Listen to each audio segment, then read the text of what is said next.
Mangga, mangga.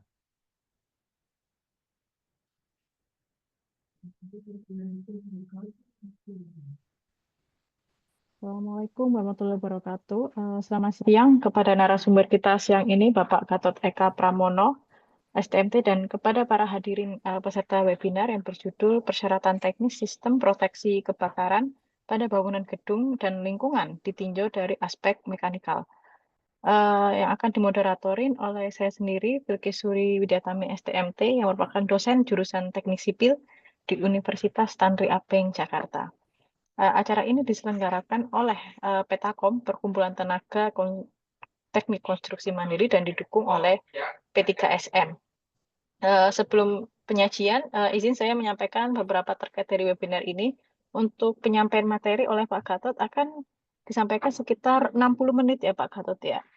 Dan dilanjutkan sesi tanya jawab. Nah, saya mengingatkan kepada para peserta yang ingin bertanya bisa melakukan menggunakan fitur raise hand pada saat sesi tanya jawab berlangsung, atau pada saat mungkin Pak Gatot penyampaian materi bisa menggunakan fitur chat.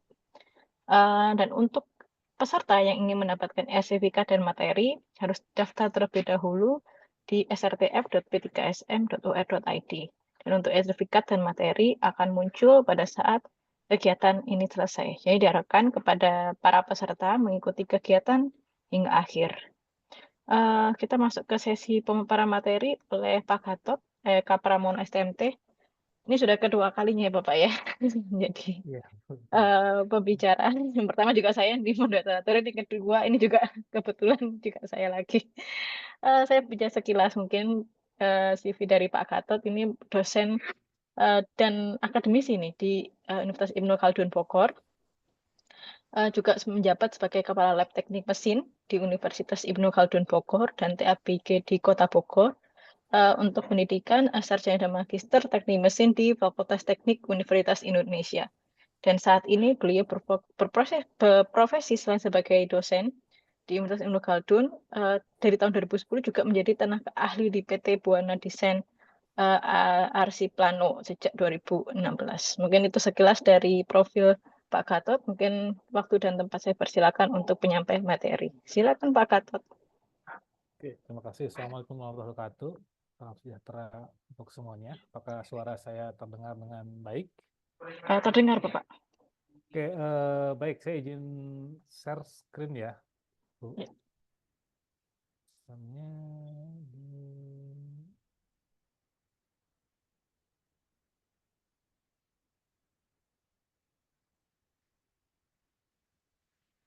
Oke, sudah terlihat semuanya?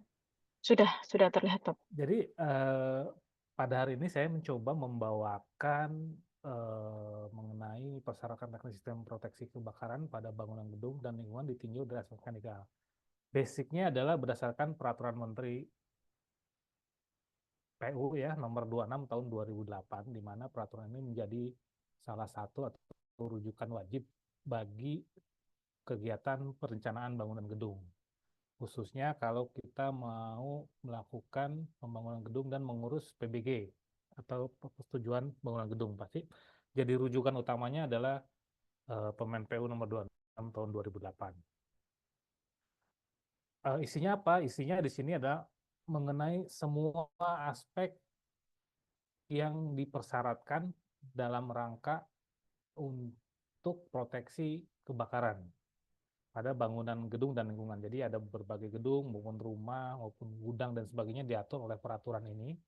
Dan karena ini melakukan perundang-undangan, maka sifatnya adalah wajib. Kemudian di dalamnya itu terdapat persyaratan-persyaratan yang merujuk kepada SNI, Standar Nasional Indonesia ya, maupun peraturan-peraturan lainnya. Jadi isinya itu Permen PU ini kurang lebih ada 9 pokok bahasan utama, yang itu adalah satu ada ketentuan umum, biasanya ketentuan mengenai perundang-undangan. Lalu kemudian ada akses dan pasokan air untuk pemadam kebakaran. Lalu ada sarana penyelamatan. Ada juga sistem proteksi kebakaran pasif. Lalu ada juga sistem proteksi kebakaran aktif. Lalu utilitas bangunan gedung. Terus pencegahan kebakaran pada bangunan gedung.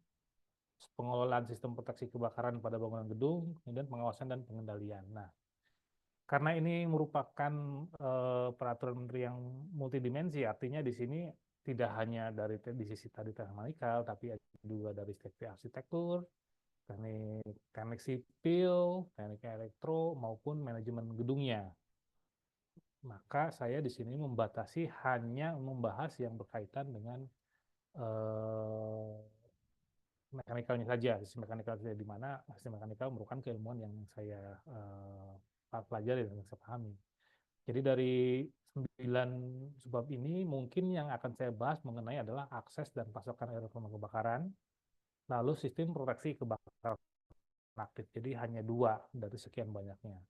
Dan 2 pun ini juga saya akan membahas secara general saja. Kenapa? Karena kalau secara detail mungkin butuh waktu lama ya. Pembahasan untuk 1 atau 2 jam tidak cukup, mungkin bisa 10 sampai 20 jam pembahasan ya untuk di sisi mekanikalnya saja.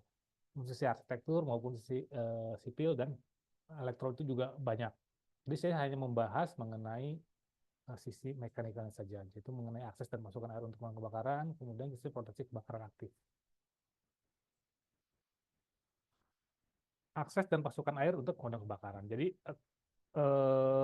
di sini kita berupaya untuk melakukan perencanaan yang baik supaya apabila terjadi kebakaran ataupun yang lainnya, petugas pemadam kebakaran bisa dengan mudah memasuki area bangunan gedung yang kita miliki ya. Jadi aksesnya harus seperti apa sih dan sebagainya. Kemudian setelah sampai petugas pemadam kebakaran, biasanya mereka membawa beberapa mobil yang besar-besar, yang mobil damkar. Kemudian akses mereka menuju ke bangunan gedung. Ya kadang-kadang kan ada satu klaster atau satu lingkungan terdiri dari beberapa gedung ya.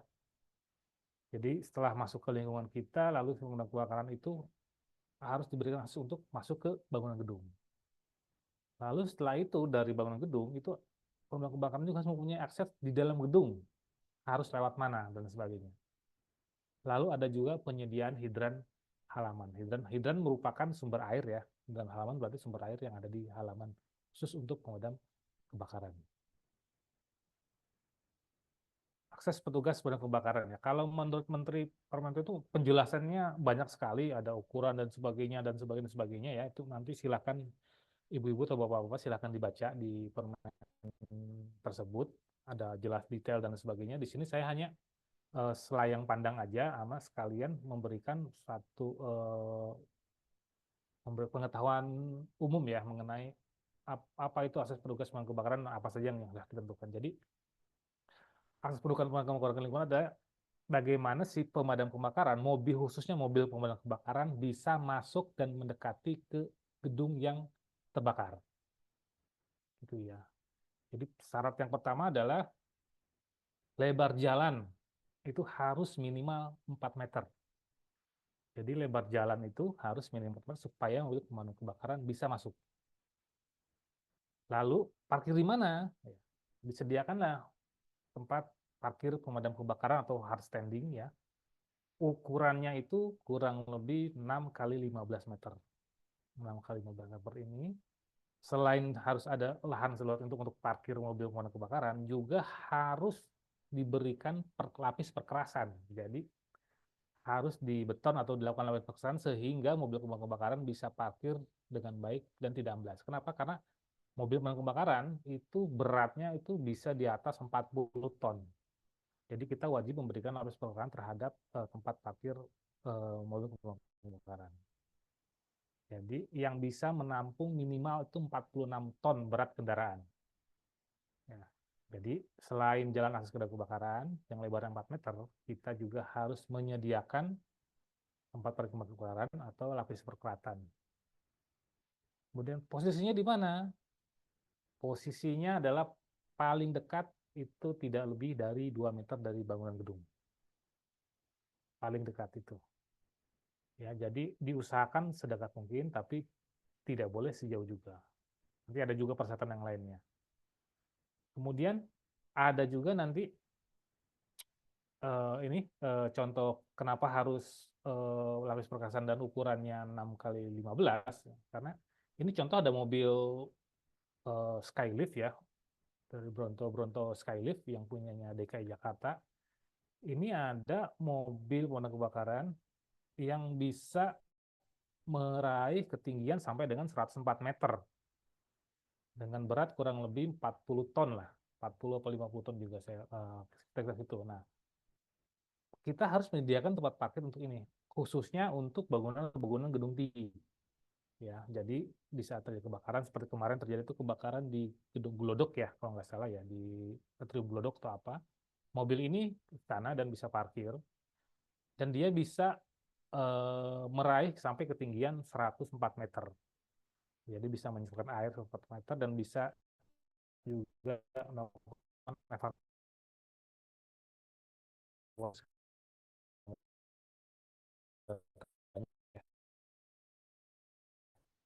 Mohon izin Pak Gatot, suaranya putus-putus Ya, loh Pak. halo, masih putus-putus nggak, Bu? Oh ya, dari peserta katanya suaranya kecil loh Pak. Suaranya kecil ya? Iya, tapi kalau di saya jelas sepertinya. Jadi ya kalau yang di Ibu jelas di masyarakat kecil ya volume yang di peserta diperbesar, Bu. Iya. Takutnya kalau saya perbesar di sini nanti yang lain terdengar terlalu keras. Tapi suara kecil. Oke, oke. Baik Pak, terima kasih Pak. Mungkin bisa dilanjutkan. Oke, jadi khusus untuk bangunan tinggi harus menyediakan untuk parkir mobil ini. Selain nanti ada juga parkir mobil pompa maupun mobil air ya. Karena mungkin terjadinya kebakaran itu kita tidak tahu apakah proteksi kebakaran ada atau tidak ada di tempat itu dan sebagainya, sehingga biasanya mobil pemadam kebakaran itu bawa mobil pompa sendiri dan bawa mobil tangki air sendiri. Nah, itu sepaket. Jadi kita harus menyediakan tempat parkir mereka. Jadi ukurannya 6x15 dan sebagainya.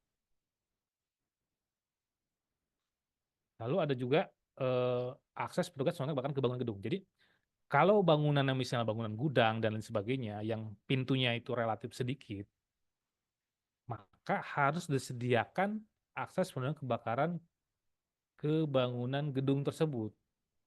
Jadi misalnya bangunannya itu tertutup rapat, hanya ada satu pintu karena itu gudang, tapi di setiap sisinya harus terdapat, bukan pintu ya, akses disebutnya, akses pemadam kebakaran yang ada ukuran minimalnya 85 kali 100, yang dia bisa dihancurkan atau bisa dipecahkan. Jadi petugas pemadam kebakaran bisa masuk melalui akses tersebut. Jadi bukan pintu tapi disediakan untuk akses kebakaran, di mana jika terjadi kebakaran, petugas pemadam kebakaran itu bisa merusak atau menghancurkan atau bisa masuk melalui akses tersebut.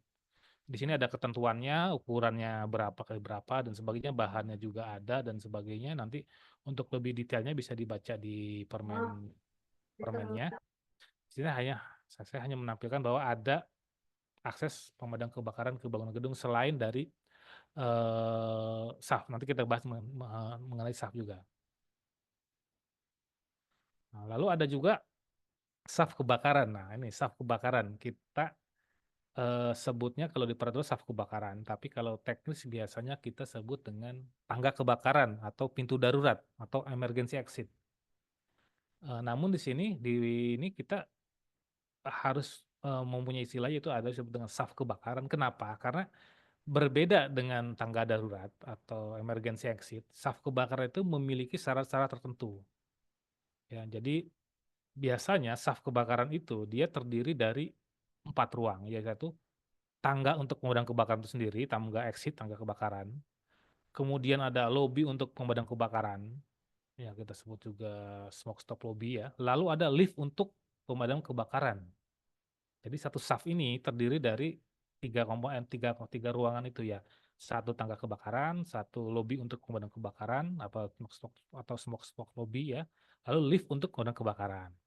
Kemudian konstruksinya itu harus tahan api TKA minimal 2 jam. Ya, jadi makanya kalau dari sipil tuh biasanya dia ada perkarasan tersendiri tuh dikotakin sendiri, bahkan mungkin dia kalau misalnya terjadi gempa dan sebagainya dia bisa berdiri sendiri terpisah dari gedung. Itu mungkin di sipil ya, saya kurang memahami. Cuma dari sisi mekanikal tuh harus ada ini. Kemudian pada saat kebakaran ini juga terdapat landing valve. Landing valve itu adalah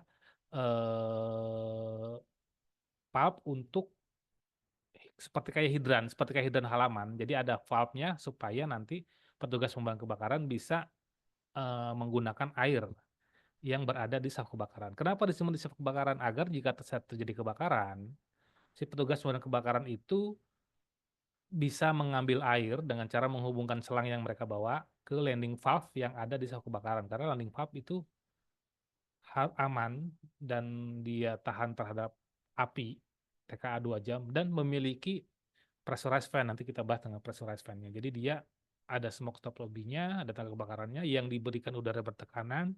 Jadi di saat terjadi kebakaran, ruangan ini akan bebas dari asap.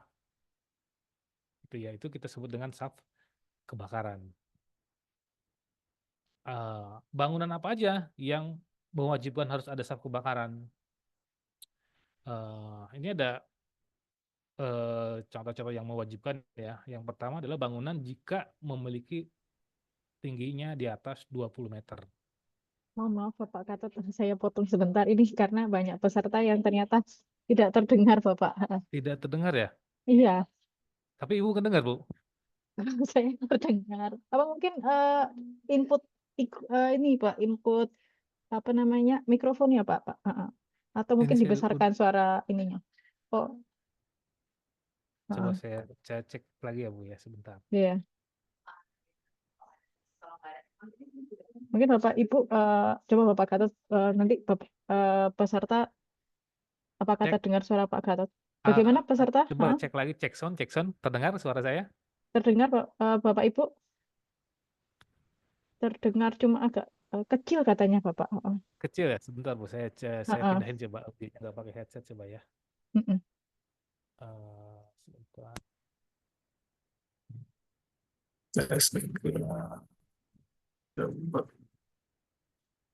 Cek, Nah, cek satu. bagaimana?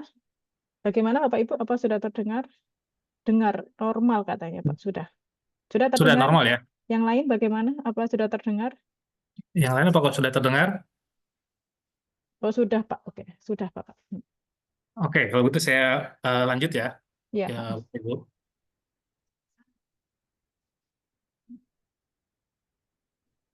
PowerPoint-nya udah terlihat ya? Sudah terlihat Oke, Bapak. lanjut lagi. Jadi bangunan apa saja yang mewajibkan terdapat staf kebakaran? Yaitu bangunan-bangunan yang tingginya lebih dari 20 meter di atas level akses masuk, atau mempunyai basement 10 meter dari level, jadi minus 10 ke bawah, atau atau lantai yang luasnya lebih dari 600 meter persegi dan tingginya 7,5 meter, atau lantai basement 2 lantai yang tiap lantainya lebih dari 500 meter persegi. Ya, jadi ini banyak yang syarat-syaratnya ya. Jadi biasanya sih kita pakai kalau udah berbeban tinggi dan atau bangunan yang bangunan umum yang yang yang apa yang orangnya banyak kayak mall, dan mall bisa masuk 3 lantai dengan sampai 20, tapi dia wajib karena ada luasannya yang terpenuhi dan lain sebagainya. Jadi untuk detailnya silahkan nanti dicek apa aja yang ada yang wajib pakai SAF. Lalu ada lagi berapa jumlahnya SAF kebakaran. Nah, ini kalau jumlahnya tergantung dari luas lantai maksimumnya. Misalnya kalau luas lantainya kurang dari 900, maka diwajibkan atau boleh hanya satu saja SAF kebakaran. Tapi kalau antara 900 sampai 200 meter persegi, itu minimumnya adalah 2. Ini minimum ya, lebih boleh. Tapi kalau lebih dari 2000 itu 2 ditambah 1, artinya 3, dan ditambah lagi setiap penambahan 1.500 meter persegi luas lahan. Jadi kalau mall yang luasnya misalnya 3.000, itu minimal dia 3. Tambah lagi 1.500 jadi 4. Nah, seperti itu ya. Jadi kalau lebih dari 2.000 itu 2 ditambah 1 untuk tiap penambahan 1.500. Itu jumlah safnya. Lalu ada hidran halaman. Nih, hidran halaman itu apa? Hidran halaman itu adalah sumber air ya, Bu ya. Jadi hidran adalah sumber air yang bisa dipakai untuk eh, pemadam kebakaran.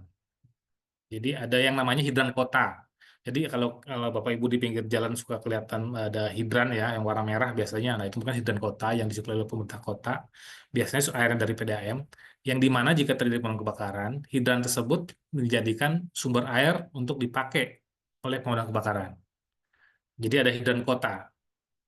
Nah, tadi kita ngebahas mengenai apa lapis perkerasan itu jaraknya tidak boleh lebih dari 50 meter dari hidran kota. Jadi bisa terjadi kebakaran, si mobil kebakaran bisa ngambil pakai selang ke hidran kota, lalu dipompakan ke gedung. Ya, 50 meter. Bagaimana kalau tidak ada hidran kota? Kalau tidak ada kota, maka di lingkungan kita, di bangunan kita, di gedung kita wajib adakan hidran, itu ya. Nah, jadi di tempat kita, di bangunan kita wajib menambahkan hidran, itu. Yang di mana jarak antara hidrannya atau jarak di semua titik lapis perkerasan mobil kebakaran itu tidak lebih dari 50 meter ke hidran terdekat. Itu ya. Jadi bisa per 100 meter kasih jarak dan sebagainya, atau kalau jalan dan lain sebagainya. Jadi yang jelas eh, lapis perkerasan atau tempat mobil kebakaran parkir itu tidak lebih dari 50 meter dia harus terhubung dengan hidran atau air. Di mana minimum air yang bisa dikeluarkan oleh hidran tersebut adalah 3,8 liter per detik pada tekanan 3,5 bar ya. Dan dalam memakan air minimal selama 30 menit. Nah, itu syarat-syarat dari hidran ya. Kalau hidran kota kan itu dari kota ya, dan halaman ya kita syaratnya adalah minimal 3,8 liter per detik dan pada tekanan 3,5 bar dan mampu mengalirkan air minimal selama 30 menit. Ya, jadi ini ada beberapa katanya. Lalu tadi setelah akses selesai, lalu ada namanya sistem proteksi kebakaran aktif. Nah, ini yang kita sebut dengan kalau di perizinan itu PK, pemadam kebakaran ya. Di perencanaan pemadam kebakaran. Isinya apa? Ya isinya mengenai proteksi kebakaran aktif. Aktif itu berarti ada energi yang diberikan. Ya, kalau pasif kan biasanya kalau pasif urusan arsitek dan urusannya sipil ya. Bahannya tahan api, pintunya tahan api itu kan pasif. Nah, kalau aktif ini kita pakai pompa, pakai alarm dan sebagainya yang membutuhkan energi dari luar. Umum. Nah, ini yang paling utama adalah 5.1 untuk otoritas berwenang setempat OBS atau Dinas Pemadam Kebakaran ini harus memiliki otoritas untuk mempersyaratkan bahwa dokumen konstruksi semua. Jadi semua dari mulai perencanaan sampai dengan nanti serah terima dan pengujian itu OBS harus menyetujuinya. OBS ini artinya adalah pemadam kebakaran. Jadi pemadam kebakaran nanti dia akan memberikan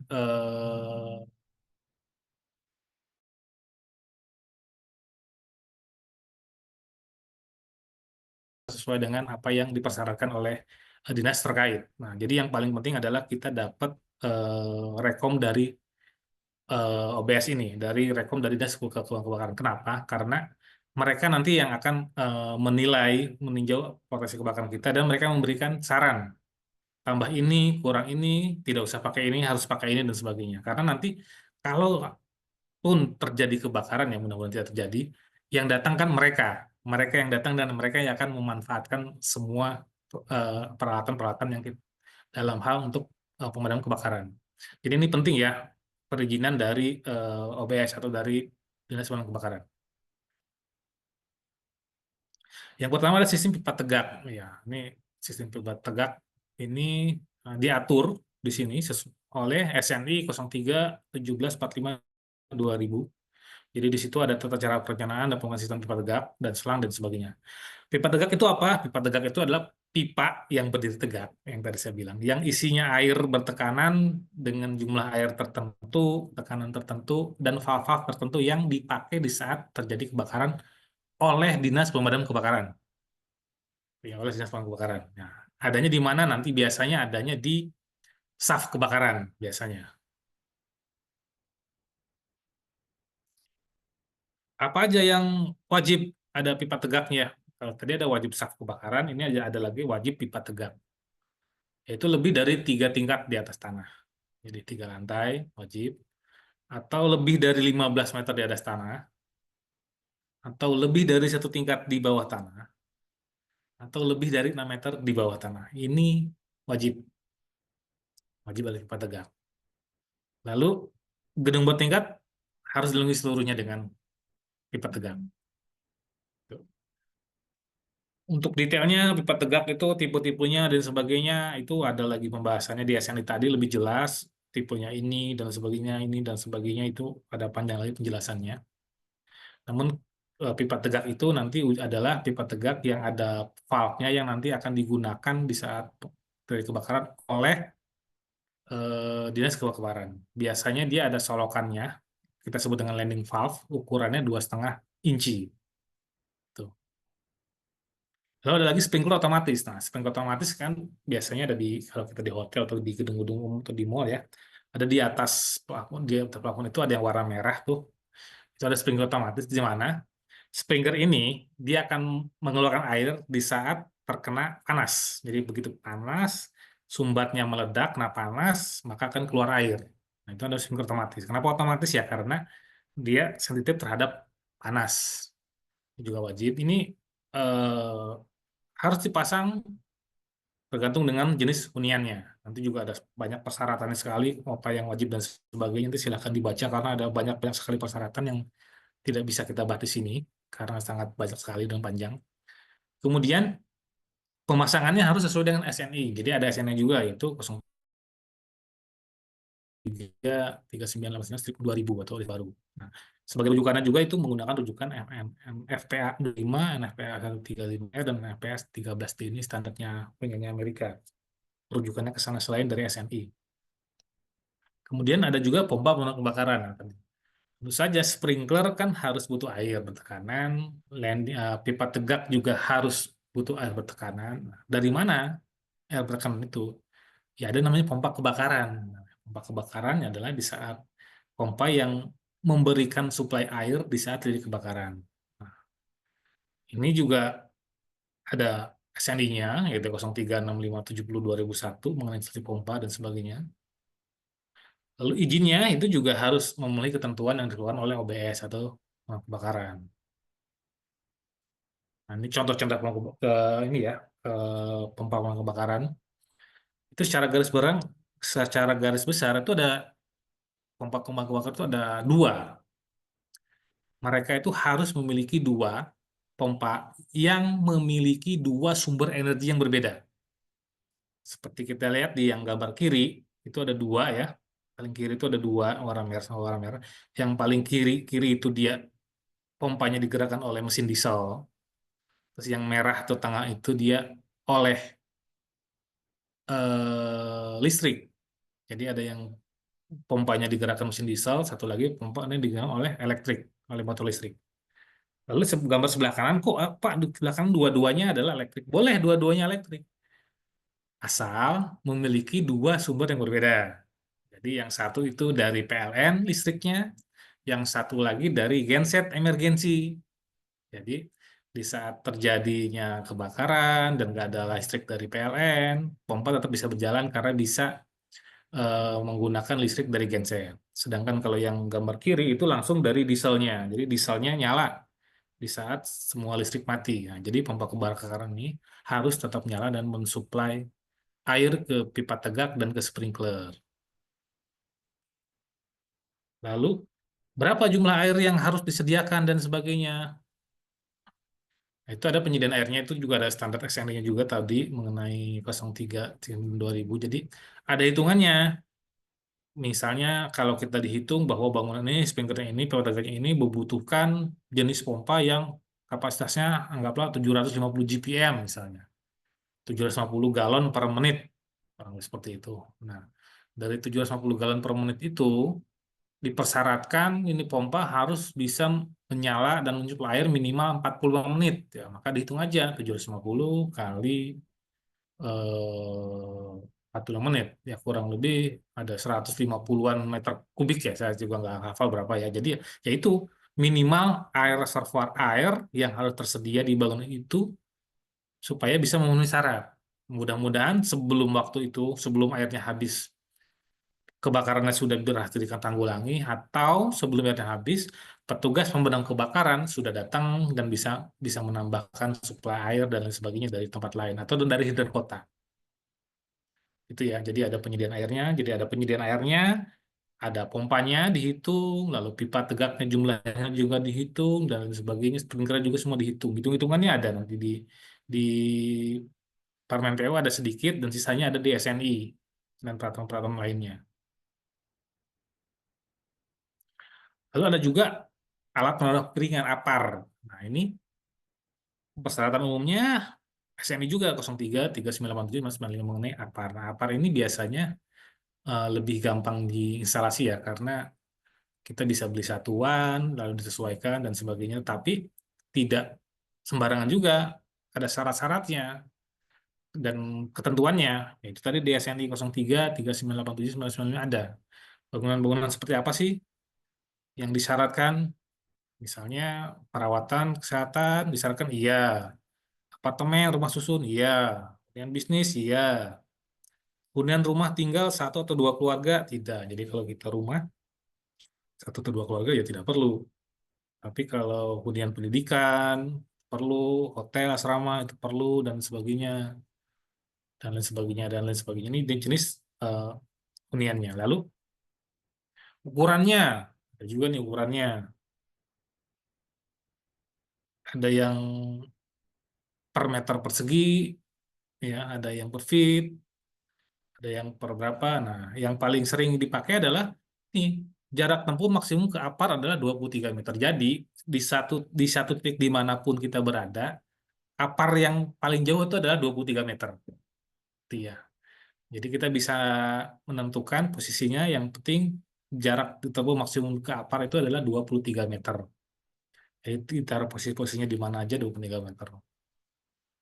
Lalu ada jenis-jenisnya. Jenis-jenisnya apa aja? Apar. Ada yang water base, ada yang foam, ada yang powder, ada yang CO2 atau wet chemical. Yang paling banyak itu adalah yang dipakai adalah powder maupun CO2. Kenapa powder? Karena dia bisa, di sini kita lihat ya, ada kelas A, B, C, D, elektrik, dan fat minyak. Jadi yang A itu untuk material-material yang gampang terbakar, combustion material yang bisa terbakar. Yang B itu untuk flammable liquid, cairan-cairan yang mudah terbakar. Yang C itu untuk flammable gas, gas-gas yang mudah terbakar. Yang D itu flammable metal atau apa? Metal itu logam yang mudah terbakar. Lalu ada electric equipment, lalu ada fat atau minyak atau lemak yang terbakar ya. Kita lihat ya, khusus untuk yang fat atau minyak dan sebagainya, cooking oil itu kita hanya boleh memakai apar yang wet chemical. Jadi nggak boleh pakai apar yang lain karena mungkin kalau pakai apar yang lain malah terjadi kebakaran kan besar. Itu. Tapi kalau kita kebakarannya combustion material kayak kayu apa segala macamnya, kita bisa pakai water, foam maupun powder. Tapi tidak disarankan menggunakan CO2 karena CO2 kan dia makan menghilangkan oksigen ya, takutnya ada yang nggak, kita ada di sana terpapar CO2 nggak bisa bernapas dan sesak. Tapi CO2 biasanya dipakai untuk yang kebakaran-kebakaran yang flammable liquid kayak alkohol, minyak tanah atau oli dan sebagainya, malah pakainya CO2. Atau bisa pakai powder atau bisa pakai foam. Nah, CO2 juga khusus untuk electric equipment. Jadi kalau panel listrik, panel genset segala macam itu pakainya CO2 karena dia bisa memadamkan electric equipment selain dari powder itu ya. Jadi ada pemilihan apar, pemilihan jenis apar disesuaikan dengan benda apa yang terbakarnya. Yang paling umum adalah yang powder, karena powder hampir bisa semua dipadamkan. Lalu ada sistem deteksi alarm kebakaran. Nah, ini kan deteksi alarm kebakaran itu sebenarnya ranahnya dari elektrikal ya. Elektrikal, jadi ada smoke detector, ada heat detector, dan detektor yang lain yang akan bunyi dan akan memberikan suatu alarm bahwa telah terjadi kebakaran. Nah, ini itu pakai standarnya PUIL, standarnya persyaratan umum instalasi listrik ya. PUIL saya juga kurang paham di sini, jadi bisa dilihat nanti tata cara pemasangan, deteksi dan sebagainya. Jenis deteksinya apa, jumlah deteksinya berapa, dan lain sebagainya. Itu ada di PUIL. Lalu ada ventilasi mekanik dan sistem pengendalian asap. Nah, ini juga sama. Jadi di saat terjadinya kebakaran, tadi saya bilang, saf kebakaran adalah harus terlindung dari asap. Saf kebakaran itu ada smoke stop loading dan tangga kebakaran ya. Bagaimana cara terlindung dari asap? Diberikan udara bertekanan dari atas. Ada tekanannya, dihitung nanti berapa butuh tekanannya. Maksimum adalah 50 Pascal, kalau tidak salah ya 50 Pascal. Nanti dihitung terjadi kebakaran, berapa tingginya, lalu berapa pintu yang terbuka, lalu berapa volume dari kipas dan tekanan statik yang harus diberikan agar saf kebakaran itu terhindar dari intrusi asap. Gitu ya. Nanti ada SNI-nya di situ tahun 2001, ada hitung-hitungannya dan sebagainya. Ada namanya saf kebakaran. Lalu ada juga ventilasi asap. Nah, ini kebalikannya tadi pressurized fan, kalau ini adalah ventilasi dia akan menghisap asap. Jadi terjadi kebakaran, itu asapnya akan disedot. Kenapa? Karena hampir semua kebakaran itu kebanyakan korbannya itu meninggal gara-gara dia kena asap dan nggak bisa bernafas. Jadi bukan bukan karena kebakar api ya, tapi karena dia menghirup asap. Nah, di sini juga ada hitungannya untuk jenis pertokoan, perkantoran, berapa radiatornya, berapa pelepasan kalornya, nanti untuk menghitung eh, kita menentukan berapa kapasitas dari eh, fan exhaust fan-nya yang diperlukan. Nah, ini contoh sebelah kiri ada pressure fan yang dipasang di atas tangga darurat biasanya ya, di sak kebakaran tuh ada pressure fan sebelah kiri. Lalu ada smoke extract. Smoke extract itu biasanya kalau di mall di atrium paling atas ya, titik paling atas tuh ada kotak-kotak yang warna hitam. Ini sisi sebelah sananya adalah fan, exhaust fan, di mana dia akan menyala. Nah, kapan dia menyala? Nah, kapan dia menyala itu dia biasanya otomatis terhubung dengan fire alarm. Jadi dia akan dikontrol oleh MCFA, Master Control Fire Alarm. Jadi di saat ada alarm kebakaran, lalu ada general alarm, maka akan mengaktifkan semuanya. Jadi smoke extract akan menyedot supaya tidak ada asap di ruangan tersedot. Pressurized fan akan meniupkan udara bertekanan ke sak kebakaran, tangga kebakaran supaya tidak ada asap yang bisa masuk ke sana. Jadi ini juga penting mengenai ventilasi. Lalu ada juga lift kebakaran. Nah, lift kebakaran atau lift service ya, itu juga ada standarnya, SNI juga, SNI berang mengenai lift kebakaran. Jadi fungsinya adalah sini, penanggulangan saat terjadi kebakaran. Ada satu buah lift yang disebut sebagai lift kebakaran atau lift darurat dan harus dipasang pada bangunan gedung yang memiliki ketinggian efektif lebih dari 25 meter atau lebih dari 5 lantai. Jadi tadi kalau 20 meter itu wajib saf kebakaran, kalau lebih dari 25 di safnya wajib ada lift kebakaran. Ya, lift kebakaran. Atau bangunan-bangunan khusus di rumah sakit dan sebagainya. Lift kebakaran itu apa? Coba, lift kebakaran adalah lift yang dipakai di saat kebakaran oleh petugas pemadam kebakaran. Ya, oleh petugas pemadam kebakaran ya. Jadi misalnya terjadi kebakaran di lantai 10, maka di saat general alarm itu kan semua lift homing, semua lift nggak bisa dipakai dan semua lift turun ke lantai dasar, kebuka semuanya tipe terbuka.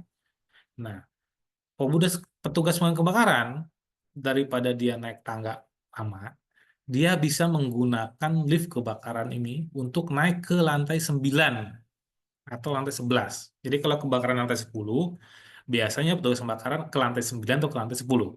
Ya. Jadi dia menggunakan lift kebakaran naik ke lantai 9. Begitu keluar ada smoke stop lobby, di situ ada landing valve, ada pipa tegak, ada landing valve. Nah, si petugas pembakaran kan dia membawa selang. Nah, selangnya lalu ditancapkan itu sebagai sumber air di lantai 9. Kemudian melalui tangga, dia naik ke lantai 10 sudah siap membawa air, gitu ya. Jadi nggak bawa selang dari lantai bawah ke lantai atas. Apalagi kalau misalnya adanya di lantai 32, kan nggak mungkin kan bawa selang isinya air. Jadi bawa selang kosong, dibawa ke atas pakai lift kebakaran, dicolok ke landing valve pada pipa tegak sebagai sumber airnya. Begitu. Begitu dicolok, jadi siap datang ke lantai yang kebakaran itu dia sudah tersedia air. Itu ya, jadi fungsi lift kebakaran itu ya untuk eh, pakai untuk kemudian kebakaran. Mungkin itu jadi secara garis besar itu aja. Nanti kita akan lebih bahas lagi mengenai lebih detail mengenai pada sesi tanya jawab ya. Jadi saya bisa lebih detail lagi memberikan jawaban-jawaban dari pertanyaan-pertanyaan yang akan mungkin ditanyakan. Karena permen PU ini sangat-sangat luas sekali dan dia merujuk juga ke SNI. Jadi dia merujuk juga. Jadi sebenarnya kalau ditulis detail mungkin lebih dari 1.000 halaman mungkin permen PU itu. Karena dia akan ada rujukan lagi ke SNI atau ke NFA atau yang lainnya. Mungkin dari saya cukup sekian. Terima kasih. Silahkan sesi tanya jawab. Assalamualaikum warahmatullahi wabarakatuh. Waalaikumsalam warahmatullahi wabarakatuh. Terima kasih banyak Pak Gatot. Mungkin ada yang mau bertanya, Bapak Ibu, silakan bertanya.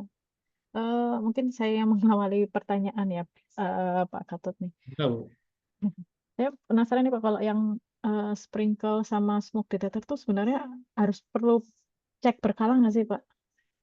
Oke, sprinkler dan smoke detector. Jadi gini, Heeh, sprinkler dan smoke heeh, detector. Ada jadi iya, mm, detektor itu ada dua ya, ada heat iya, detector, ada oh iya, smoke heeh, detector ya. mm, Nah, kapan kita pakai smoke dan kapan kita pakai heat dulu Bu mm, ya?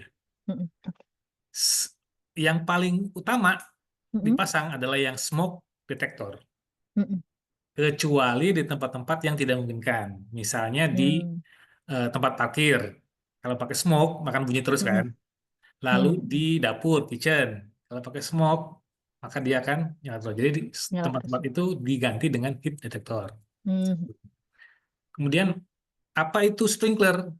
mm, Sprinkler sendiri adalah dia heat detector juga, pemadam api oh, juga, gitu ya. mm, Jadi kadang-kadang mm, jika sudah ada sprinkler, sprinkle. dia Heeh. tidak wajib heat detector, Oh, gitu ya. Maka dia wajibnya adalah smoke detector. Kenapa? Ya itu tadi. Karena heat detector dan sprinkler kan sprinkler. sama. Oh, Mereka yang mendeteksi panas, cuman yang satu kasih alarm, yang satu lagi bisa memecahkan air. mm, Gitu. Perlu berkala nggak? Iya, perlu Bu. Kenapa? mm, Karena ada peraturan yang wajib itu tiap setahun sekali itu ada rekomendasi pemadam kebakaran. Rekomendamkar mm, kita sebutnya atau apalah. Nah, mm, jadi mm, petugas pemadam kebakaran itu mereka mengecek semua peralatan proteksi kebakaran. Dari detektornya, dari pompanya, dari valve-nya, dan sebagainya. Itu dicek setahun sekali. Kemudian mm, kalau udah oke, mereka akan mengeluarkan rekomendasinya atau membuat surat keterangan bahwa eh, peralatan pemadam kebakaran, sistem pemadam kebakaran sudah berfungsi dengan baik di tanggal sekian. Kenapa? Karena ada aturannya Bu di Permen PU itu. mm, mm, Jika dalam 4 jam per 24 jam, misalnya mm, hari ini selama 4 jam itu rusak tuh lebih dari 4 jam tuh rusak. Entah itu sprinklерnya rusak, entah itu pompanya rusak, entah itu amcanya rusak, maka petugas pemadam kebakaran mempunyai hak untuk mengevakuasi gedung tersebut. mm. Jadi dianggap tidak aman, Oh, ya gitu kan. Nah, jadi dia berhak gitu kan. Dan dia bisa mensegelnya dan memberikan segel bahwa bangunan ini tidak aman. Itu ada di Permen PU, Bu. terus di Permen PU nomor 26 tahun Iya, 2018 itu. ada paragraf itu. Oh, Jadi kalau di Permen PU ini bahwa heeh, segala sesuatu itu mm, harus atas seizin Damkar dan Damkar Damkar. mempunyai kewenangan penuh Kewenangan. gitu. Mm, Gitu. Jadi kadang-kadang wah, hitungan saf saya ternyata saya cuma 5 lantai nih, tapi kan mm, wajib pakai saf. Pakai saf kan mahal, pakai pakai mm, pakai apa? Pakai lift kan mahal, lift kebakaran, mm, atau kebakaran gimana? Sedangkan saya jumlah orangnya sedikit atau nggak ada orang Mhm. buat server doang kan begitu. Makanya nanti Mhm. tidak ada rekomendasi dari pemadam kebakaran. Kalau pemadam kebakarannya bilang nggak usah ya nggak perlu. Meskipun Mhm. diwajibkan di Permen PU. Permen PU kan dia cuma bilang lantai 5 5 lantai gitu kan. Tapi kalau Hmm. kita punya bangun lantai 5 nggak ada orangnya ya buat apa kan? Iya, iya. Nah itu perlunya kita ada rekomendasi OBS dari Damkar tersebut Bu. Hmm. Jadi meskipun secara peraturan itu wajib, tapi OBS Tertulis. tidak mewajibkan, Mhm. ya yang dipegang adalah yang dari pihak damkar. Kenapa? Kalau Mhm. kebakaran kan mereka yang datang loh. Mhm. Maupun sebaliknya. Oh, 3 lantai nih, nggak terlalu luas. Mhm. Tapi menilai bahwa wah ini 3 lantai isinya diskotik pula lagi atau karaoke ya wajib. Nah, meskipun di peraturan pemerintah tidak mewajibkan, tapi kalau pihak damkar mewajibkan ya wajib jadinya. Karena yang bisa menilai potensi kebakaran itu adalah pihak damkar dari wilayah tersebut. Mhm. Gitu, Bu. Atau penyediaan air nih. Mhm. Penyediaan air, wah pompa saya gede, saya butuh sekitar 200 meter kubik, nggak ada lahannya. Kan begitu. Bisa nggak Mhm. dikurangin? Kata damkar, Iya. oh nggak apa-apa, karena sebelahnya mungkin ada sungai atau ada danau Mhm. gitu, yang bisa dipakai sebagai sumber. Nah, gitu. Jadi, nah itu peraturan ini sangat-sangat ditekankan bahwa OBS atau damkar itu mempunyai kewenangan penuh. Kenapa? Karena mereka yang paling tahu situasi dan kondisi di lapangan. Gitu. Jadi, Hmm. Permen PU itu ada hanya sebagai acuan wajib, Acuan. ya acuan wajib. Gitu, Bu. Tapi ada nggak kalau kita membangun gedung pasti kan ada analisis dampak lingkungannya, analisis dampak lalu lintasnya. Tapi apa ada nggak Pak kalau pada saat kita membangun gedung ada analisis untuk kebakaran tersebut nggak Pak sebenarnya? Dokumen resminya gitu istilahnya. Ada Bu, kalau misalnya Heeh. di Amda kan juga ada resiko kebakaran dan sebagainya. Heeh, heeh, heeh. Di tahap perencanaan juga kita selain itu juga Mm-mm. kita harus komunikasi juga sebenarnya dengan. Jadi perencanaan Mm-mm. itu kalau untuk pemadam Mm-mm. kebakaran sebenarnya Mm-mm. sebelum di ACC oleh pihak pemadam Ya. kebakaran itu nggak bisa Mm-mm. diajukan ke PBG. Oh. Tuh, jadi kalau begitu PBG pasti lihat ada rekom Mm-mm. tekniknya nggak dari Analisis. pemadam Mm-mm. kebakaran. Mm-mm. Jadi kita selalu minta surat rekomendasi dari pemadam kebakaran. Kenapa? Mm-mm. Karena nanti dia yang bertanggung jawab penuh jika terjadi kebakaran. Nah, gitu. Mm-mm. Jadi biasanya gitu. Nah, kalau di sisi mekanikal sih itu aja yang enggak ya kalau hitungan-hitungan kasar ya Bu ya, pompa kebakaran dan sebagainya yang untuk bangunan sekitar 10 lantai itu Mm-mm. investasinya antara 2 sampai 3 miliar kan lumayan besar tuh. Mm-mm. Iya, Makanya iya, iya, banyak iya. sekali yang tidak terpasang gitu. Iya, iya. Dan sedangkan kan kalau kita sebagai pengusaha terus kan mendingan 3 miliar kan mendingan dibuat lantai lagi kan Bu, dan Iya. sebagainya bisa dijual kan ya. Tapi Iya. itu adalah kewajiban wajib dan sebagainya. Makanya nanti biasanya mereka itu komunikasinya dengan pihak pemadam kebakaran. Karena Mm. apa? Karena mereka nanti akan mengeluarkan surat-surat itu. Oh, Pak ini perlu kah, ini nggak Mm. perlu dan sebagainya. Tapi Permen PU ini ada, itu sebagai acuan dalam kita merencanakan. Gitu ya, Bu. Mm. Itu yang lain. Mungkin terima kasih banyak Pak Gatot. Mungkin ada pertanyaan yang lain? Mungkin atau mau langsung bertanya ke Pak Gatot, bisa raise hand atau di kolom chat nanti akan saya bacakan di kolom chat. Oh, mungkin ada satu lagi deh Pak, saya ingin bertanya lagi. Oh, ini Pak ada yang sudah yang bertanya dari Pak Kristianto ini Pak. Iya. Yang pertama, jika jarak minimal ke gedung lebih kecil dari 2 meter untuk akses damkar, apa yang sebaiknya dilakukan untuk memfasilitasi kebutuhan PP tersebut? Peraturan kebutuhan PP tersebut. Itu yang pertanyaan pertama. Kedua, apakah akses damkar harus bisa mengitari gedung atau bisa di beberapa sisi gedung, 2 sisi atau 3 sisi gedung saja. Misal ada 2 gedung di tengah, tengah gedung digunakan sebagai akses area hijau atau taman. Dan yang ketiga terkait akses tangga nih kebakaran, apakah harus presus, eh, presu, pressurized apabila dibuat natural ventilasi apa diperbolehkan, Pak? Begitu. Dari Pak Kristianto. Coba Ada saya 3 langsung pertanyaan. jawab ya. Iya, Jika langsung jawab. jarak minimal gedung lebih kecil dari 2 Mm-mm. meter untuk akses damkar, apa yang Mm-mm. sebaiknya dilakukan untuk memfasilitasi kebutuhan tersebut? Jadi, kadang-kadang Bu ya, lahan terbatas. Nah, di sini kita bisa menggunakan akses jalan umum sebenarnya. Mm. Jadi misalnya sebelah bangunan kita itu ada jalan umum jalan umum ya yang cukup luas, cukup lebar, lebarnya anggaplah 6 dan sebagainya, itu bisa sebenarnya digunakan loh. Kan ini kan pemadam kebakaran itu kan dipakai atau diparkir di saat terjadi kebakaran dan mudah-mudahan tidak terjadi kebakaran Bu, ya. Mm-mm. Jadi bisa menggunakan lahan orang atau lahan umum dan sebagainya. Jadi nggak harus punya lahan kita sendiri. Tapi sebaiknya jangan sih. Tapi kalau tidak ada, bisa dipakai ada kok di peraturan permen PU itu ada boleh umum. Yang penting kita bisa dekat di situ. Kemudian apakah harus bisa mengatur atau bisa beberapa sisi? Oke, ada juga standarnya. Jadi tergantung dengan volume bangunan. Jadi volume ya, meter kali tinggi dan sebagainya. Untuk sekian sampai dengan berapa ribu hanya satu sisi aja. Lebih dari itu dua sisi, lebih dari itu tiga sisi, dan lebih besar lagi harus keliling. Nah, itu harus keliling. Bisa di tempat jadi kebakaran karena kalau terlalu luas kan bisa naruhnya di mana aja terjadi kebakaran gitu ya. Jadi secara filosofisnya seperti itu.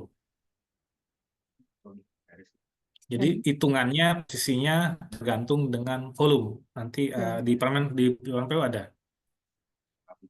Kemudian terakhir akses tangga kebakaran harus pressurized apabila dibuat natural ventilator apa diperbolehkan. Jadi tangga kebakaran itu kalau posisinya di dalam tertutup itu harus pressurized. Tertutup pressurized. Tapi kalau posisinya di luar kan ada tangga yang di luar tuh yang dari baja ya, yang dari baja aja mm-mm, dan mm-mm, hanya pakai jaring supaya nggak ini, itu boleh nggak pakai itu karena dia posisinya di luar. Yang jelas fungsi dari pressurized fan ini adalah supaya tidak ada asap yang bisa masuk. mm, Kalau pressurized fan karena kan lebih tinggi kan asap nggak bisa masuk. mm-mm. Kalaupun mau natural ventilasi berarti tangganya adanya di luar, di luar. Jadi terbuka, setengah terbuka gitu, setengah terbuka. Kalaupun ada asap ya langsung keluar, jadi tidak tidak menghalangi evakuasi. Gitu. Terima kasih banyak Pak Gatot. Bagaimana Pak Kristianto? Apakah menjawab? Ini ada yang masuk lagi nih Pak dari Pak Nur Afriyadi Putra nih. Izin bertanya, yang pertama, kenapa GWT air bersih harus dipisah dengan GWT hidran? Adakah aturan yang mengatur tentang desain atau persyaratan GWT khusus untuk hidran? Dan yang kedua, masukan untuk pemerintah nih. Untuk hidran pilar direncanakan dapat dipasang dalam satu skala kota dan terkoneksi satu sama lain dengan didukung oleh GWT dalam satu kawasan kota dan memungkinkan GWT ini direncanakan di banyak titik dalam skala kota seperti layaknya PDAM. Terima kasih banyak Pak. Ini bagaimana Pak tanggapan dari Pak Gatot? Untuk GWT ya, Mm-mm. GWT air bersih. Jadi pada dasarnya itu GWT untuk pemadam kebakaran itu dia secara volume itu harus tersedia minimal minimal Mm. ya 100 kubik ya 100 kubik. Boleh digabung nggak? Boleh digabung satu GWT. Jadi kalau GWT-nya digabung berarti GWT kebutuhan air bersih ditambah GWT pemadam kebakaran. Jadinya lebih besar lagi. Ya, kan? Kenapa orang-orang selalu dipisah? Ya kan sebenarnya kan sama aja volumenya tetap sama kan segitu, cuman ada yang dipisah ada yang enggak. Nah, kalau yang dipisah itu kenapa? Karena bisa jadi kalau yang GWT buat pemadam kebakaran, airnya bisa pakai air hujan atau air recycle. Sedangkan untuk air minum, airnya harus air bersih, air PDAM atau air yang sudah diolah. Makanya ada yang dipisahkan GWT-nya. Kenapa? Karena untuk GWT pemadam kebakaran pakai airnya air yang nggak bersih, air yang nggak Mm. layak konsumsi. Mm-mm. Bisa dari air hujan atau air recycle atau air dari recycle ya dan Recall. sebagainya. Jadi, makanya dipisah gitu. Digabung boleh? Boleh, digabung boleh. Kalau digabung boleh, berarti posisi sedot pompanya untuk yang air bersih harus di atas. Jadi yang standby GWT itu nggak bakalan habis karena begitu dia yang digabung. Nah, orang-orang memilih dipisah kenapa? Karena air untuk pemadam kebakaran biasanya air yang relatif kurang bersih. Mm. Jadi mereka memisahkan antara air yang untuk air minum dan air untuk pemadam kebakaran. Gitu.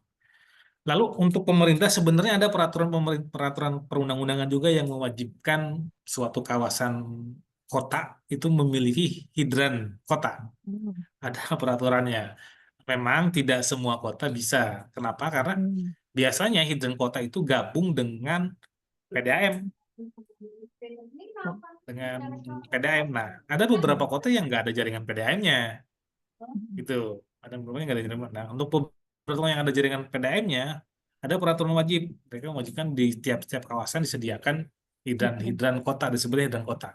Itu ada peraturan. Tapi memang karena alasan teknis atau alasan biaya yang mungkin tidak semua daerah ada, dan tiap daerah ada pun juga tidak semua wilayah tercover gitu.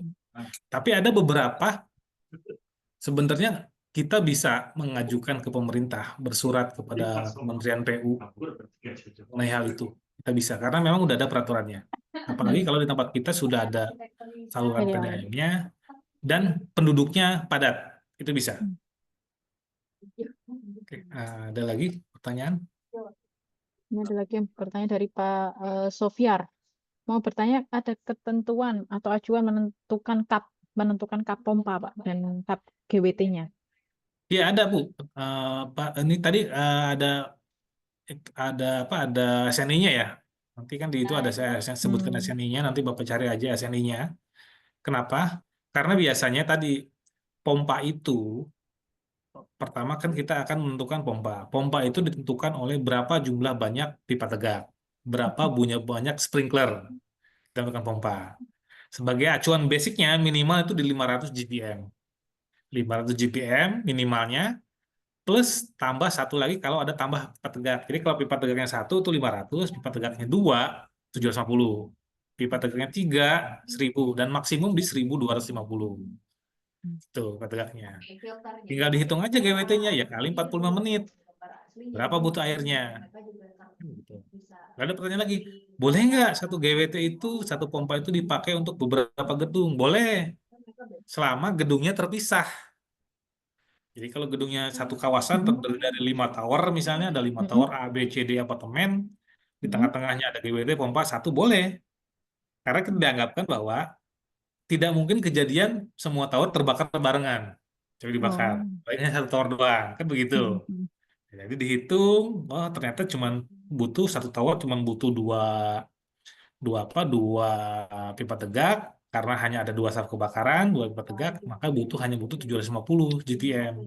750 GPM kali sekian dapat 170 GW sekian, dan ini bisa melayani 3 atau 4 atau 5 tower sekaligus dalam satu kawasan. Boleh seperti itu. Terima kasih Pak Gatot. Bagaimana Pak Sofiar tadi bertanya? Apakah menjawab Pak Sofiar? Mungkin ada lagi yang mau bertanya mungkin atau bertanya langsung? Oh, mau Pak Sofiar mau bertanya langsung. Oh, baik Pak. Sebentar Pak. Sebentar ya Pak. Ya, jadi Saya kalau kita updatekan bahas di itu. dokumen perencanaan itu kan ada semua hitungannya, ada apa segala macamnya ya. Itu kalau kita bahas di sini mungkin juga terlalu detail ke mekanikal, takutnya ada banyak yang selain mekanikal. Yang jelas kalau dari sisi mekanikal itu sebenarnya gampang Pak. Semua ada teknologinya. Nah, yang agak susah nanti di sisi arsitektur dan sipil. Nah, misalnya tadi butuh saf kebakarannya 2. Ya, sedangkan kita ruangan terbatas hanya ada satu. Karena satu saf kebakaran kan lumayan mahal, dikali berapa lantai itu kalau dibikin apartemen bisa berapa ruangan kan, berapa dijual kan begitu. Nah itu kebanyakan sih sebenarnya yang agak sedikit diakal-akali itu di safnya, jumlah safnya, ukuran safnya, kadang-kadang seperti itu, di aksesnya dan sebagainya. Jadi kalau di sisi mekanikal sih, kami teknologi ini maju lah bisa dikatakan dengan teknologi. Cuman kadang-kadang sempat juga saya waktu itu ada SLF, setelah dihitung ternyata safnya kurang, harusnya 2 dia pasang 1. Ya kan begitu. Kan komennya adalah ini bangunan udah terjadi nambah satu saf lagi kan nggak mungkin mengorbankan satu ruangan kali berapa lantai, kali 24 lantai dan sebagainya. Nah, jadi hal-hal seperti itu sebenarnya yang agak susah. Jadi sisi arsitek dan sisi sipil mungkin yang agak-agak berat Susah. buat owner ya. Ya, karena sangat-sangat merugikan gitu ya. Iya. Jadi nambah biaya biaya dan Saf waktu. pembakaran kan Iya. wajib ada. Sedangkan kalau pompa, kalau saya bisa satu wilayah ada 8 tower ya pompanya satu cukup. Tapi kalau satu wilayah 8 tower kan nggak mungkin pakai satu saf kan. Tiap, Iya. tiap tower punya safnya masing-masing gitu. Jadi yang pasif itu jauh lebih banyak aturannya dan lebih banyak dilanggar juga. daripada yang aktif. Kenapa? Ya. Karena itu tadi cost-nya lumayan besar. Tapi itu jadi tantangan juga sih bagi saya sebagai THBG atau TPA, lalu sebagai perencana juga memberikan perhatian ke owner ya, ke pengusaha atau ke investor bahwa keselamatan itu penting ya, jauh lebih penting daripada yang lain-lain. Ibaratnya kita beli mobil yang ada airbag-nya dengan yang tak ada kan, airbag itu kan mahal, nambah mahal. Tapi kan kita memilih untuk mobil yang ada airbag-nya, meskipun pernah dipakai tuh airbag-nya. Ya kurang lebih Iya, seperti itulah. iya. Ya mungkin iya karena Ya, tidak sewaktu-waktu tidak terpakai dan sewaktu-waktu jadi mikirnya. Ya, karena tidak pernah. Nah, Tadi Pak cuman bedanya pas apa lagi? ya, Pak Sofian Boleh tadi mau bertanya? bertanya. ya, Gimana Pak Sofian? Tadi ya, minta Bang Suri. Iya Mungkin Pak. kita lanjut nih diskusi aja nih. Iya Pak, Kebetulan saya silakan juga Pak.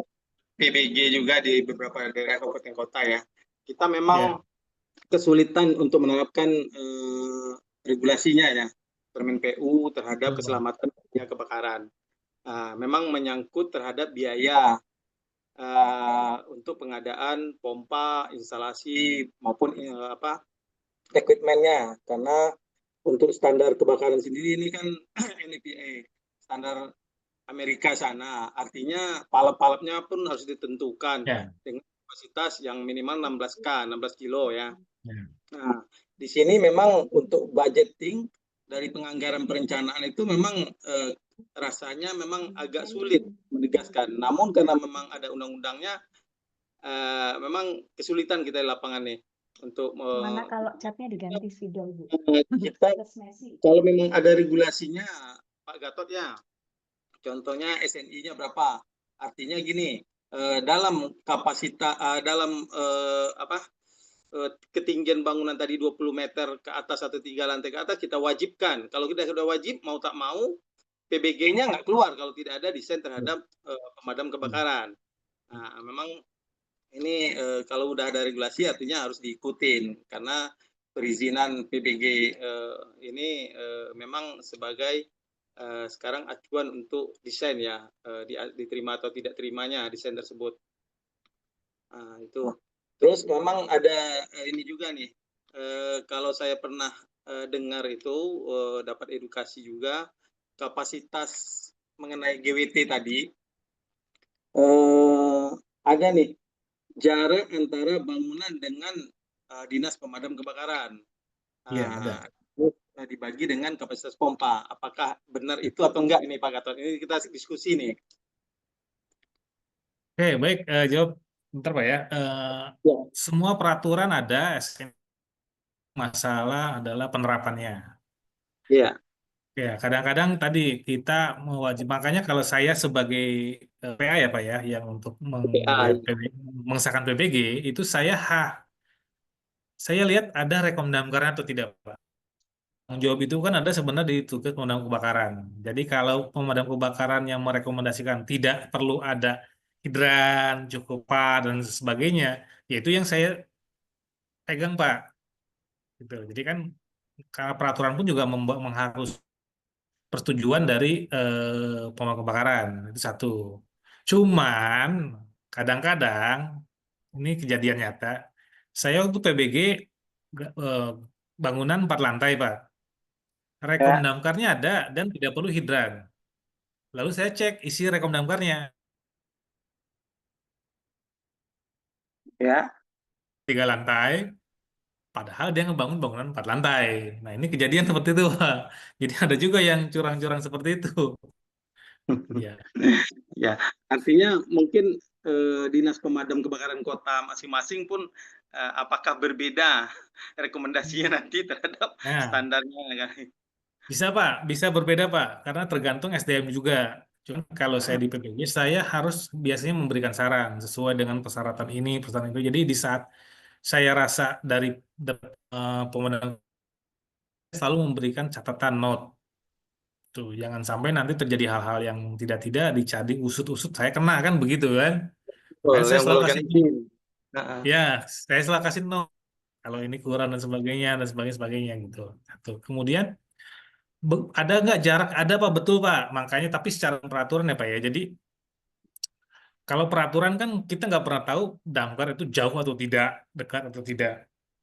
Mereka peraturan itu memberikan eh, tenggat waktu 45 menit kalau di Frater, ada juga yang 30 menit 45 menit. Nah, tapi tadi kalau kita bisa ke pemadam kebakarannya, rekom damkarnya, ngomong nggak perlu dan sebagainya, dia ngeluarin ya udah karena dekat dan sebagainya, lalu ada sumber air juga, GWT nggak perlu besar-besar juga seperti itu. Malah waktu itu saya pernah di Serang, Pak. Di Serang itu dia hanya menyediakan pompa saja,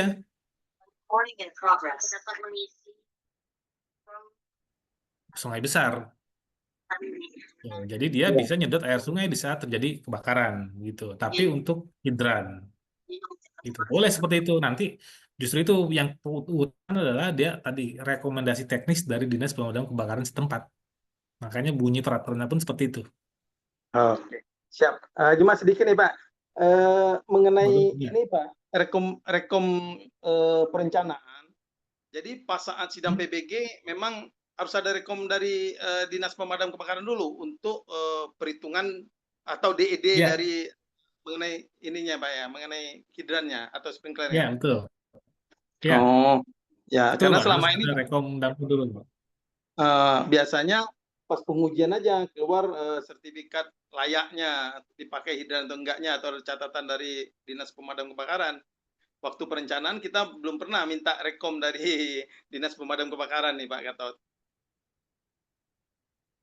Perlu Pak, di PPG perlu rekom damkar juga Pak. Itu makanya bener kartu as saya sebagai TPA itu Pak. Jadi kalau misalnya ada yang saya lihat di rekom damkarnya aja gitu. Oh gitu, ya ya ya.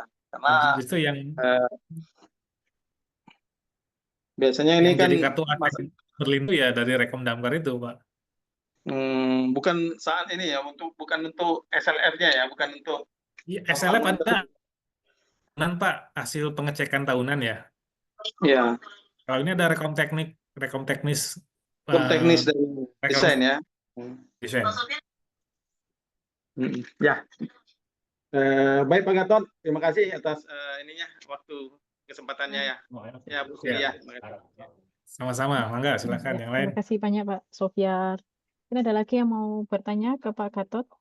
Mungkin menggunakan fitur raise hand atau di kolom chat silakan Bapak Ibu.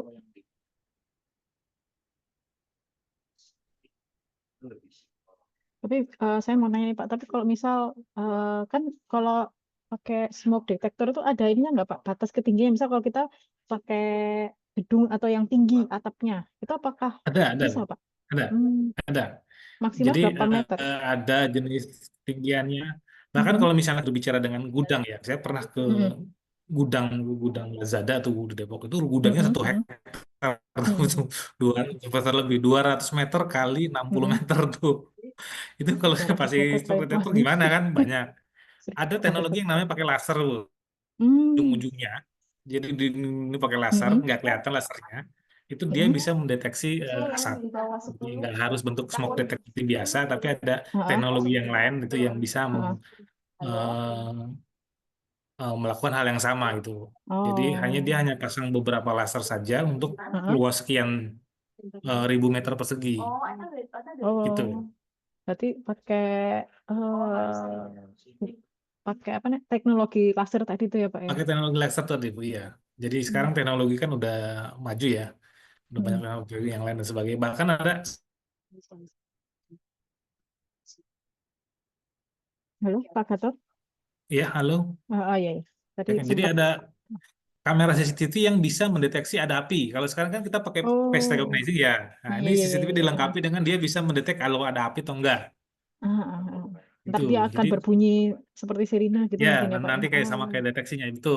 Jadi teknologi sekarang tuh udah lumayan maju ya dan sebagainya gitu. Jadi eh, relatif harganya juga udah semakin turun ya relatif dan sebagainya gitu. Jadi nggak ada alasan sebenarnya untuk tidak pasang.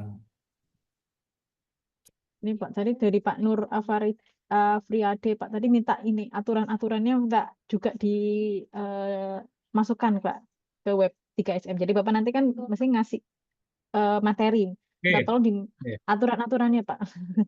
Jadi ada yang SNI-nya ya. request. Ya, Oke, nanti seninya ya. saya kirimkan, saya kirimkan. Ada yang request juga. Ini Nanti Pak saya kirimkan. Huri. Pak Huri mau bertanya ketentuan penggunaan siamase. Terima kasih. Siames. CMS ya. Air dari pompa pemadam kebakaran. Jadi ada mobil tangki, lalu mobil pemadam kebakaran, lalu ke Siames. Siames kemana sih? Siames itu terhubung ke pipa tegak. Gitu. Terhubung ke pipa tegak, terhubung ke sprinkler. Lalu ada juga Siames yang terhubung ke GWT. Gitu ya. Nah, jadi misalnya bangunannya tinggi 100 meter, pompa kebakarannya itu rusak atau pompanya tidak cukup untuk mendorong sampai ke 100 meter. Maka dia akan mensuplai GWT. Jadi pakai pompa kebakarannya yang punya gedung. Gitu. Pakai pompa dari GWT. Tapi biasanya ya Siames itu langsung ke pipa tegak. Nah, Siames itu ada dua colokannya biasanya. Ada yang berbentuknya VHD, ada yang MCH Machino. Jadi dua jenisnya, ada dua tuh yang biasanya dipakai tuh. Ada MCH, PAD. Nanti silakan nanti di apa di rekom damkar ada biasanya dikasih tahu menyiapkannya fan head, PAD atau Machino, tergantung dia pakai alatnya apa. Tapi kalau di yang perbatasan, misalnya di Depok, Depok kan ada damkar Jakarta, ada damkar Depok. Nah, Siamesnya pakai dua, satu colokannya MCH Machino, satu lagi colokannya Van der Heide FDH. Jadi di saat nanti ada petugas pemadam kebakaran yang dari DKI bisa pasang, yang dari Depok bisa pasang. Nah, kurang seperti itu sih. Jadi Siames itu adalah suplai air menuju gedung. Idealnya, normalnya di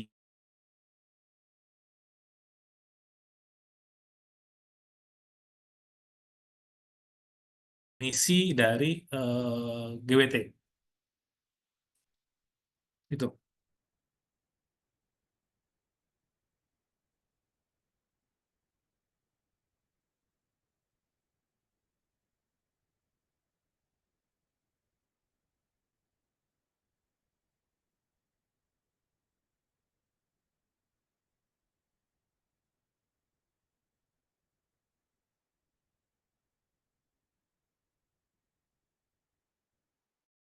Tidak terdengar, Bu.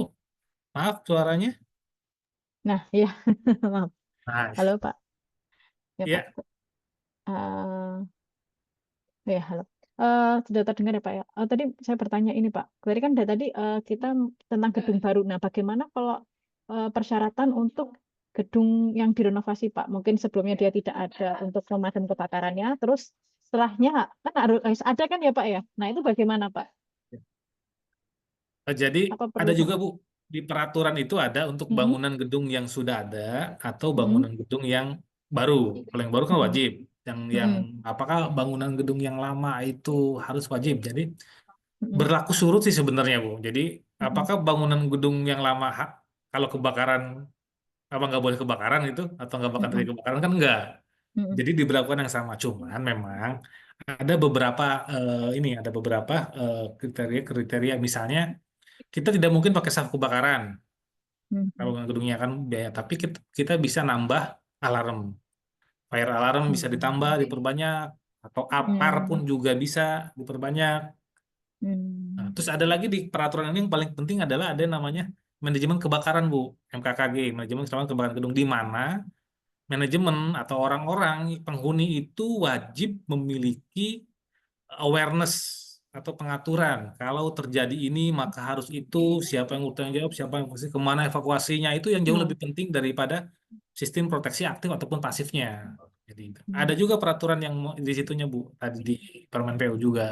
Siapa yang bertanggung jawab kalau terjadi kebakaran, kalau ada api harus ngapain, kalau ada gempa mesti kemana dan sebagainya. Terus kalau ini kebakaran harus ke exit yang mana. Nah, itu jauh lebih mhm. penting daripada eh, aktif ataupun pasifnya. Karena Oh, itu yang paling bisa kita lakukan. Jangan sampai terjadi dari kebakaran atau apa, panik panik. dan lain sebagainya, injak-injak dan sebagainya, atau kabur yang harusnya Mhm, saya buka pintu, buka semua akses supaya kebuka mhm, semua, ini malah kabur dan sebagainya. Nah, jadi manajemen kebakaran gedung itu wajib dan itu pun diwajibkan di peraturan. mhm. Apalagi kalau di apartemen dan lain sebagainya itu wajib. Ada mungkin tertulis di Ada dalam ya, gedungnya. tertulis tanggung jawabnya apa, terus Iya, komandonya iya, siapa, siapa yang iya, menghubungi damkar, siapa yang ada semua itu. Dan itu iya, iya. kita nilai dalam SLF itu kita nilai. Oh, ada titik kumpulnya itu Ada biasanya. ya, ada kumpulnya Iya, dan iya. sebagainya itu. Dan ada juga sertifikasinya, sertifikasi K3 untuk Oh, itu juga ada. iya, iya. Masuknya ke dalam kategori. Ini Ya. dari Pak Amiruddin, Pak mau bertanya langsung. Silakan Pak Amiruddin. Terima kasih atas kesempatan ini diberikan kepada saya. Cukup jelas Ibu ya, moderator. Iya, jelas Bapak. Oke. Selamat pagi Pak narasumber. Selamat sore Pak Sore, narasumber. sore Bang. Kebetulan kemarin itu tahun lalu saya sebagai TA di kawasan Istana Kepresidenan di IKN. Kemarin kan ada sprinkler itu di dalam gedung, ada juga sprinkler di kawasan, maksudnya di luar gedung. Di luar gedung ini apakah bisa dipakai untuk pemadam kebakaran? Dan kalau misalnya bisa dipakai, itu kan terhubung dari GWT itu Pak, Ya. terhubung dari GWT. Kalau misalnya bisa dipakai untuk pemadam kebakaran juga, apa ketentuannya Pak? Makasih. Maksudnya hidran apa sprinkler ya Pak? Hidran, hidran. Ya hidran. Iya, Saya pernah SLF juga Pak. SLF itu dia ada satu kawasan 4 tower, masing-masing ya, memiliki pompa sendiri. Lalu rekomendasi saya adalah ada koneksi dari tiap pemadam kebakarannya, dari tiap hidrannya, betul ada betul. koneksinya. Ada Dan koneksinya. kenapa? Karena kita nggak pernah tahu gedung yang mana yang kebakaran dan kita sebagai tetangganya wajib mensupport kan seperti itu Pak ya. Iya, ya. Jadi kalau peraturan itu tidak ada Pak. Kalau peraturan dia lebih berdiri sendiri di gedung itu sendiri kalau peraturannya ya.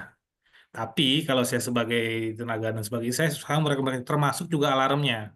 Karena satu kawasan ya alarmnya harus bisa saling ngabarin. Jangan sampai gedung A kebakaran karena beda beda beda pengelola, beda kawasan ada beda batasannya. Gedung B tidak dikasih tahu. Iya, betul. Gitu Pak. Jadi secara peraturan memang tidak ada, tapi kalau secara performa saya kenyataan dan harusnya Damkar juga membolehkan memberikan solusi yang sama Iya, iya, iya, iya. daripada dia nyari sumber air yang jauh-jauh bawa-bawa kan dari tetangga bisa. Iya, betul, Pak. Tuh, tuh. Makanya kalau misalnya ada beberapa juga yang dari hidran itu yang dari air PDAM Pak. Jadi tarik Iya, lagi iya. PDAM yang gede, pasang hidran, tapi dikasih meteran sebelum hidran yang meteran air. Jadi suatu saat terjadi kebakaran bisa langsung pakai air PDAM yang gede ukurannya, bisa dipakai dan bisa diketahui berapa meter kubik yang terpakai. Dan itu biasanya ditagihkan nanti ke pemilik gedung. Iya, iya, iya, iya, iya, iya. Tuh. Soalnya tidak menutup kemungkinan juga bisa ada kebakaran di luar gedung gitu, Pak. Betul, Pak, betul. Ya, Iya. Nah, jadi sebenarnya kalau dari ini kan kita berbicara kalau bangunan gedung kan bangunan gedung kita sendiri harus standar punya ini. Tapi di saat ya, terjadi kebakaran kan ada SOP sendiri ya dari Damkar juga ada Dinas Pemadam juga ada SOP-nya sendiri. ya, Apakah harus datang dipadamkan? Apakah dia dievakuasi kan begitu? ya, Nah, ataukah hanya supaya mencegah tidak menyebar kalau ada gedung dempet, ya gedung sebelahnya yang disemprot supaya dia tidak nyambung kan ada SOP sendiri Pak untuk pemadam kebakarannya. Makanya tadi rekom damkar itu penting karena mereka yang paling tahu dan mereka punya SOP sendiri. ya. Itu Pak. Makasih Pak Eka. Makasih Pak Eka. Ya, Ya, terima sama-sama. kasih banyak Pak Amiruddin. Makasih Nih, Bu. ya, Bu Vicky. ini ada yang masuk Pak dari Pak Hernawan. Pada bangunan existing, karena jarang sekali pemenuhan syarat darurat kebakaran, maka adakah syarat minimal Pak secara umum yang bisa dipenuhi selama masa pengajuan SLF bangunan gedung, Pak? Begitu. Nah, ini repot nih kalau SLF nih ya. Jadi kalau kalau SLF itu ada istilah Bu, Ibu Bapak, kalau SLF ada istilah ada yang namanya bangunan yang cacat lahir itu Bu ya. Jadi memang dari dulunya dari lahirnya udah cacat itu udah nggak ada pemadam kebakarannya. Tapi jadi gini, kalau dari sisi pemerintah dan tenaga ahli itu rekomendasi itu harus sesuai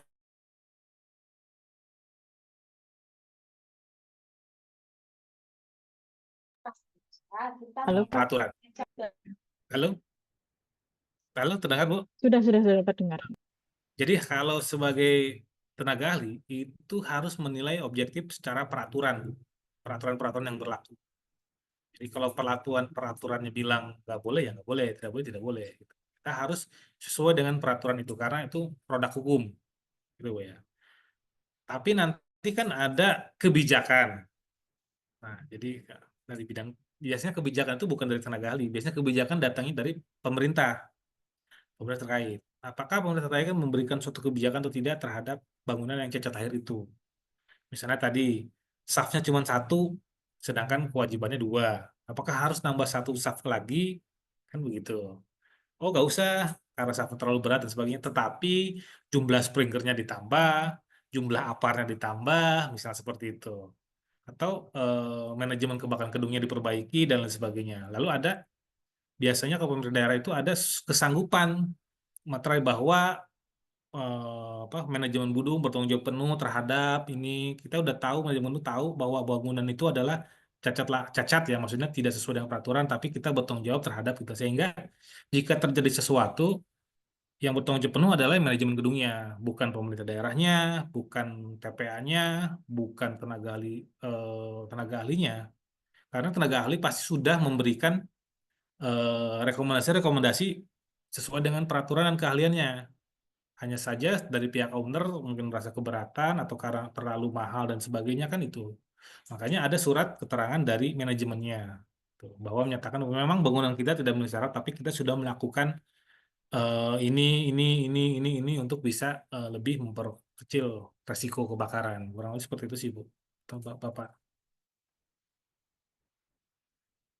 Terima kasih banyak Pak Gatot. Bagaimana Pak Hernawan? Apakah menjawab Pak Hernawan?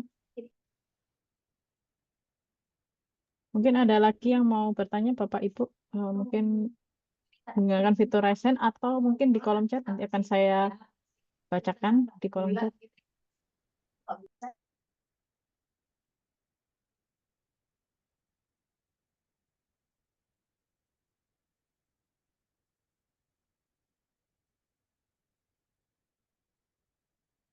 Tidak ada suaranya Ibu. Maaf, nah sudah terdengar. Itu tadi saya mau bertanya. Nah, tadi kan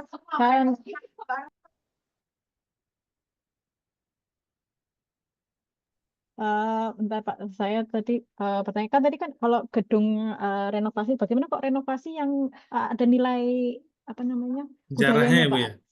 Ya. Ya sejarahnya itu bagaimana Pak untuk menyiasati bagaimana kita memasang Ada Bu.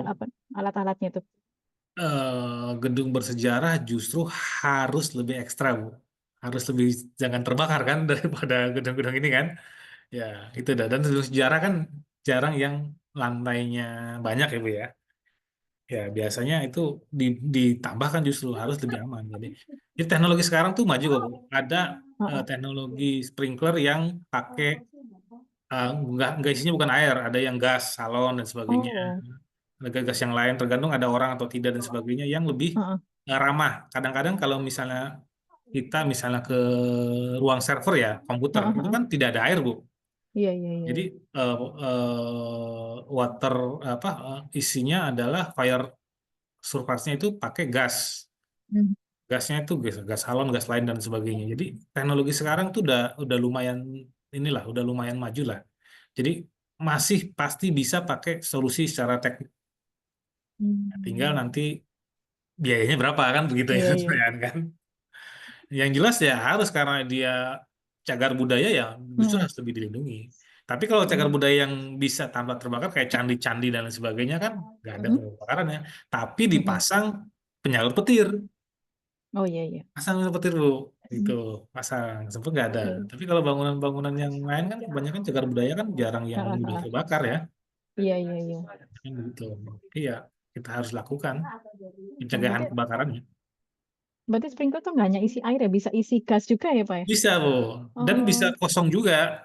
Ada beberapa heeh, isinya, ada peraturan juga membolehkan heeh, isinya kosong. Misalnya, kalau di heeh. kita kan 2 musim. Ya, kalau di Amerika, kalau isinya air, begitu musim dingin, meledak Dingin? tuh. Jadi es kan. Iya Jadi ada iya iya. cara sprinkler kosong, nggak ada isinya. Pipa tegak pun juga kosong, nggak ada isinya. Jadi nanti diisi Hmm. di saat ada mobil pemadam kebakaran juga ada yang seperti itu, Bu. Ya, ada. Oh, Nanti peraturan-peraturan itu ada asal memenuhi syarat persyaratannya. Misalnya kita di mana tuh yang dingin kita di mana? Di Jalur ya di Freeport ya, yang bisa beku Iya, iya, dingin iya. dan sebagainya ya mungkin Mhm. pipa tegaknya kosong. Iya, iya, Nah, akhirnya kalau diisi air kita iya. beku meledak pipanya. Beku. Iya, Iya. gitu. Jadi Berarti bisa dalam bisa bu teknologi dalam teknologi satu sekarang udah gedung bisa berbeda-beda. Misalkan ada bisa satu gedung yang berbeda-beda. isinya apa namanya, mungkin ruang AA isinya komputer dan lain sebagainya kan Iya, bisa. Ya? bisa ya bisa pakai gas CO dan sebagainya bisa. Ada Iya. beberapa peralatan itu. Jadi tidak harus Mhm. air. Iya. Terima kasih banyak Pak. Mungkin ada lagi yang mau bertanya Bapak Ibu atau mungkin dari kolom chat Bapak Ibu. Ya itu tadi ya harus Mhm. karena secara cacat lahir ya gedung papat lahir tidak di gedung-gedung cacat lahir semaksimal mungkin harus memenuhi persyaratan. Tuh, jadi kalau tidak memenuhi harus ada yang bertanggung jawab. Kenapa tidak memenuhi dan alasannya apa? Itu harus ada statement seperti itu. Jangan sampai nanti kalau tidak apa-apa tenaga ahli dikorbankan, pihak dari pemerintah juga dikorbankan kan memberikan izin dan sebagainya. Jadi kasihan.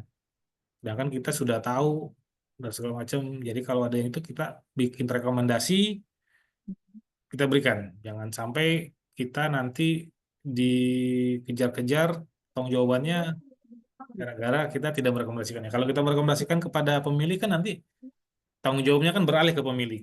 Kenapa pemiliknya tidak memenuhi itu? Sedangkan itu sudah direkomendasikan, baik dari tenaga ahli maupun dari pemerintah. Saya rasa itu sih Bu, untuk bangunan-bangunan yang cacat lahir. Hmm. Terima kasih banyak Pak Gatot. Mungkin ada lagi yang mau bertanya?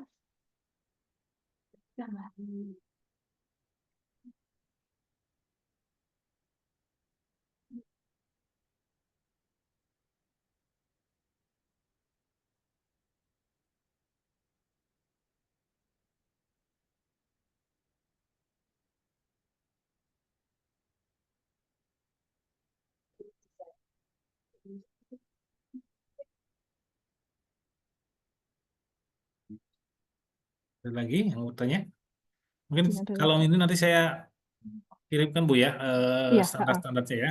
SNI-nya nanti standarnya. dari P3SM bisa membagikan ke Iya, rekan-rekan ya. bisa Jadi membagikan. silakan dibaca. Nanti kalau ada pertanyaan boleh kehubungin saya langsung via WA dan sebagainya. Atau kalau ada kesempatan lagi nanti ketemu saya bisa ini lagi bisa langsung bertanya. Yang jelas pemadam kebakaran ini memang yang jadi masalah itu khususnya di kota-kota besar ya, yang Iya, jadi kebakaran pada yang banyak terjadi kebakaran, tapi kota-kota nggak terlalu. Mm-mm. Nah, akan jadi masalah di saat ada korban jiwa sebenarnya, Bu. Jika tidak korban jiwa sih nggak ada yang jadi sasaran tembak. Nah, begitu ada korban jiwa harus ada sasaran tembak. Nah, ini yang jadi masalah.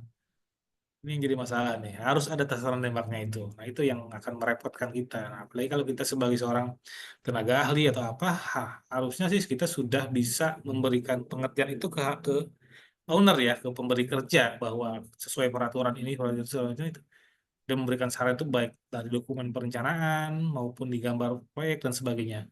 Perihal nanti itu tidak dipasang atau belum terpasang kan sudah terlepas dari tanggung jawab kita karena kita sudah merencanakannya dengan baik dan benar sesuai dengan peraturan dan perundang-undangan yang berlaku. Itu pun pula yang terjadi di TPA sebagai TPA. Jika perencanaannya sudah oke, gambarnya sudah oke, ya kita oke. Nanti kalau di kenyataannya tidak dipasang atau belum terpasang ya di luar tanggung jawab kita karena kita yang menyetujui apa yang direncanakan, apa yang digambarkan, apa yang ada di dokumen.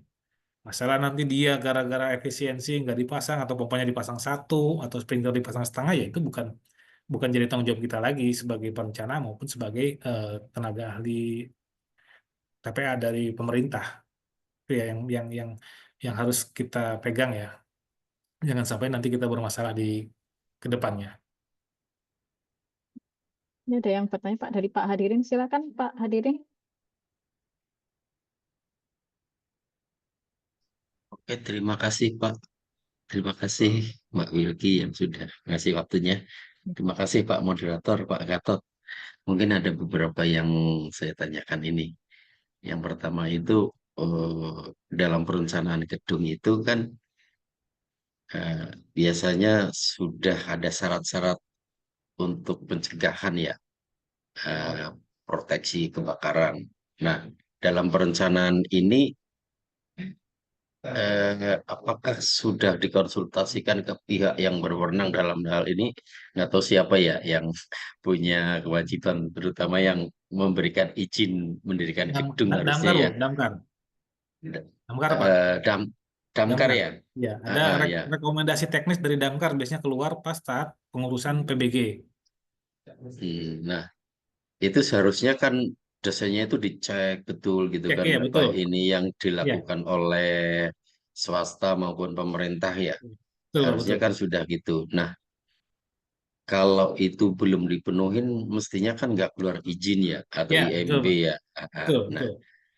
nah kalau terpaksa itu dilakukan pembangunan atau kadang-kadang suka jalan dulu lah izin nanti sambil jalan, ternyatanya di Ya. lapangan tidak dilakukan. Nah, itu yang menyebabkan malah nanti terjadinya kebakaran. Nah, apa sih sanksi bagi owner yang tidak memenuhi aturan ini? Itu yang pertama. Yang kedua, kalau yang sudah dibangun sebelum peraturan ini berlaku, eh, yang melanggar apa dilakukan audit? Kalau sudah dilakukan audit, apakah ada teguran atau sanksi bagi si owner atau si pemilik gedung itu untuk apa menyediakan proteksi atau sistem apa pencegahan kebakaran? Jangan sampai nanti kayak yang pengalaman di Glodok ya. Aduh, kebakaran satu gedung aja sampai berapa yang meninggal ya? 16 ya. Padahal di Los Angeles yang begitu luasnya, kebakaran itu cuma berapa gitu kan. Nggak sebanding dengan itu. Nah, itu Dan yang digelodok sumber apinya dari luar lagi, Pak. iya gitu kan. Nah, itu yang kayaknya masalah keamanan itu belum diperhatikan benar. Padahal ini kan bangunan atau sistem ini kan untuk manusia ya, Pak. Betul, Jangan betul. sampai lah mengorbankan manusia gitu loh. Itu Pak, terima kasih. Oke, baik. Tadi untuk bangunan yang jalan duluan, Pak ya. Saya juga ada pernah kasus juga di Bogor ya, seperti itu. Yang jelas kalau jalan duluan berarti belum ada PBG-nya ya, Pak. Kan satu. Belum ada Iya, IMB-nya. Nah, di IMB, di PBG, itu kan harus sesuai dengan peraturan. Bisa jadi bahan yang diizinkan, gambar yang diizinkan, tidak sesuai dengan bangunan yang ada. Kan bisa jadi karena bangunan udah duluan kan. Kalau iya, dari sisi saya sebagai TPA dan pemerintah daerah, saya kan menganggap bangunan belum ada, Pak. Saya menganggap bangunan belum ada dan semua desain perencanaan dan gambar harus sesuai dengan peraturan dan perundang-undangan yang berlaku. Oke. Jadi keluar PBG-nya sesuai dengan gambar perencanaan. Kalau ada bangunannya kan, iya. kemudian bangunannya kan di sini live biasa aja. Live kan? Itu termasuk ini enggak Pak, perorangan Pak. Misalkan saya bikin rumah atau orang bikin rumah itu harus ada desainnya ya. Jadi kalau saya di pemerintah daerah sekarang Pak, untuk pembangunan rumah non sederhana, Pak. Jadi Oh, yang non rumah sederhana, non yang sederhana. sederhana itu enggak diwajibkan. Ya, itu wajib ada arsitek satu. Ya. Kalau lebih dari 2 lantai, itu wajib ada arsitek plus sipilnya dari bangunan, karena fondasi dan sebagainya kan beda Pak ya, kolom dan sebagainya. Ya, betul. Struktur ya. Nah, struktur. Untuk rumah ya Pak ya. Nah, tapi kalau rumah Ya, yang sudah ukuran tertentu dan lain sebagainya wajib ada MEP-nya. Bisa mekanikal, bisa elektrikal. Tapi yang elektrikal sih lebih wajib. Karena kenapa? Karena biasanya masalahnya itu biasanya di listrik. Biasanya terjadi kebakaran akibat hubungan pendek. Itu untuk rumah. Tuh, kalau untuk bangunan komersil dan sebagainya ya harus empat-empatnya ada. Kemudian kalau bangunan cacat itu siapa yang bertanggung jawab? Yang bertanggung jawab sebenarnya pemilik bangunan sih Pak. Tapi kalau di perencanaan kan ada fakta integritas ya Pak ya dari tenaga ahli ya, bahwa bangunan yang saya rencanakan telah sesuai dengan peraturan dan sebagainya dan itu melekat ke perencana. Tuh. Jadi kalau ada masalah apa-apa ya pasti dikejar perencananya dulu bener nggak? Kan begitu. Nah, kalau dia merencanakannya baik, benar sesuai dengan peraturan, baru dicek yang ngebangunnya bener nggak, sesuai nggak kan begitu. ya. Direncanakan pasangnya 10 kolomnya apa ukuran kolomnya 40 kali 40. Yang dilaksanakan 35 kali 35. Kan kalau perencanaannya udah bener Pak, 40 kali 40 sesuai peraturan teratur. Lalu ditanya ini kenapa? 35 ke 35 kontraktornya pasangnya. Oh, disuruh ownernya, mana bukti ownernya? Kan begitu kan dikejar ke sana kan Pak. Yang Ya, jelas kalau bagi perencana itu harus, namanya juga merencanakan Pak, bangunan juga belum jadi sebagainya, ya bebas-bebas aja kan. Mentokin aja sama ya, peraturan yang baik dan benar. Nggak ada masalah kan di perencanaannya. Kan yang masalah kan di ownernya nanti kan. ya. Masalahnya, nah itu biar jadi masalah owner dan kontraktor Pak. Jangan sampai nanti kita kejar-kejar jadi masalah ke kita. Kan gitu. Kayak kemarin mungkin yang kasus Glodok. Kasus Glodok kan katanya sumber sumbernya adalah dari Videotron yang di luar konslet. Maka dia merembet. Kan yang jadi pertanyaan, apakah Videotron yang tampak di luar ada izinnya? Karena sudah izin ya. Apakah instalasi listriknya sudah sesuai dengan fuelnya? Mana buktinya? Sudah sesuai dan sebagainya. Kan begitu. Ya kalau nggak sesuai, dia bertanggung jawab. Kalau gitu nggak sesuai dan sebagainya, berarti itunya udah sesuai, bangunan gedungnya kenapa alarmnya nggak bunyi? Oh bunyi Pak, Ya, itu ada korban. proteksi Oh itu. ternyata, iya kan? Oh bunyi Pak, ternyata ini. Aduh, jalur-jalur evakuasi juga kan Loh, memenuhi ternyata nggak kan gitu. alarmnya bunyi tapi nggak kedengeran. Kenapa? Diskotik misalnya, atau tempat karaoke, kedap udah, kedap suara, nggak kedengeran. Nah, kan begitu. Jadi ada peruntukan masalah kesananya dicari. Pasti harus ada sasaran tembak Pak, kalau udah ada korban jiwa. Nah, makanya kita sebagai seorang tenaga ahli, ya kalau merencanakan ya sebaik mungkin. Ya kan sesuai dengan peraturan dan perundang-undang. Kan kita di situ ada tanda tangan, ada fakta integritas. Teman-teman. Lalu kita kalau sebagai TPA, kan di bawahnya pemerintah daerah ya, atau pemerintah, kita wajib memberikan saran. Saran ini harus sesuai ini, sarannya sesuai. Nah, masalah nanti sarannya itu dilaksanakan atau tidak, kita terlepas dari tanggung jawab. Karena kita sudah memberikan saran seperti itu. Mungkin itu aja Pak ya, dari Ya. saya. Mudah-mudahan bisa menjawab kegalauan Bapak. Oke, terima kasih Bapak. Itu termasuk yang untuk pribadi juga harus kayak gitu ya Pak. Iya, Mas. Pribadi kan ini mungkin pernah dapat kasus nggak Bapak ya? Masalah IMB itu kan kadang-kadang suka berbelit-belit ujung-ujungnya susah. Akhirnya kayak lagunya suka Taner udah bayar bayar bayar akhirnya Iya, jadi benar. juga itu kan. Nah, itu kan bisa jadi pemicu juga Pak itu kan Iya, sebenarnya. Iya. Oke, terima kasih Pak iya, sama. Gatot. Terima kasih Mbak Wilky. Ya, terima Semoga kasih waktu banyak Pak saya hadirin. kembalikan. Ya, terima kasih banyak. Mungkin ada lagi mau Bapak Ibu yang mau bertanya kepada Pak Gatot?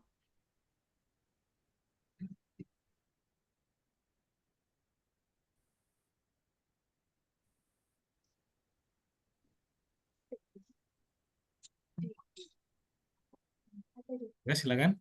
Oke, Pak Gatot, tapi kalau di rumah sakit kan karena lebih kompleks, itu apa ada peraturan khusus Pak biasanya Pak? Ada, Pak. Kalau Ada di rumah sakit. untuk kebakaran ada untuk rumah sakit ada. Karena ada Hmm, gas ya, ada gas medik ya. mm-mm, mm-mm. Gas medik, kalau dari mekanikal ya ada gas medik Iya, dan iya. sebagainya itu ada.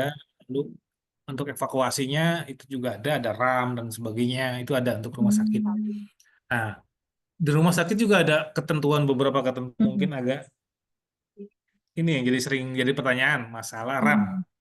Iya, iya, evakuasi iya, untuk Ram. RAM kan gitu ya. Mm-mm, mm. Bayang kalau rumah sakitnya ada 20 lantai, apakah RAM-nya Iya, sampai iya, lantai 20 kan gitu iya. kan pertanyaannya kan.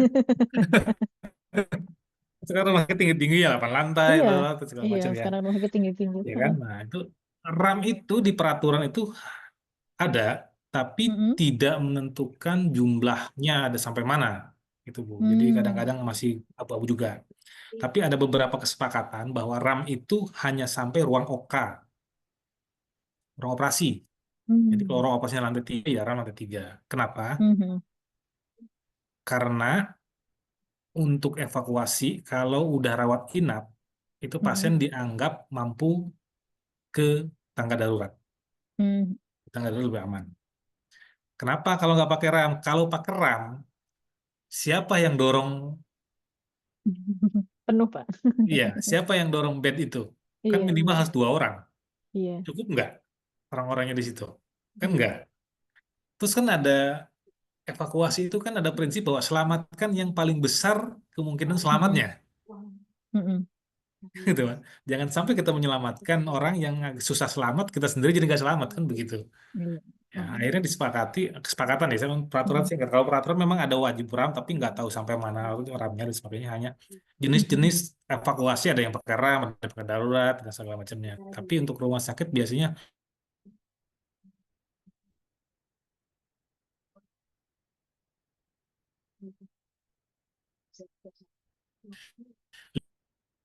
lift kebakaran untuk ruang operasi dia lebih besar karena harus bisa menampung bed. Itu. Jadi kalau lift kebakaran, lift service mungkin nanti akan bisa dipakai evakuasi orang juga. Cuman kan nanti ada timbul lagi masalahnya. SOP-nya pemadam kebakaran, kalau mau memadamkan, nyemprot air, nggak boleh ada listrik. Iya, iya. Kan gitu kan Iya, SOP-nya. sedangkan di Jadi rumah kan sakit. semua lift juga nggak bisa dipakai. Gitu. Mm-mm. Ya, jadi nanti kalau RAM sih, setahu saya itu konsensusnya adalah sampai dengan ruang OK. Karena kalau udah ruang-ruang rawat inap, dia dianggap bisa nyampe ke tangga darurat.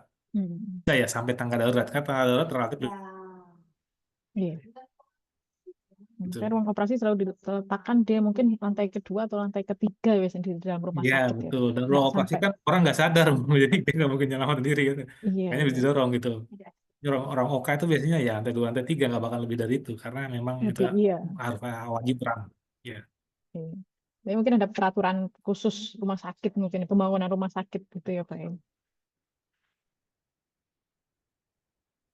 Ada peraturan rumah sakitnya ada. Nanti saya sampaikan deh, nanti saya upload juga dikasih juga penanggulangan kebakaran untuk pengguna rumah sakit ada. Terima kasih banyak Pak. Mungkin ada lagi yang mau bertanya?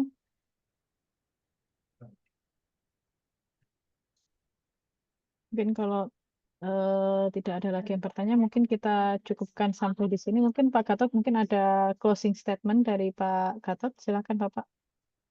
Closing statement, kalau saya sih ya lebih baik mendiam ya daripada mengobati. Jadi lebih baik kita merencanakan sesuatu itu dengan semaksimal mungkin.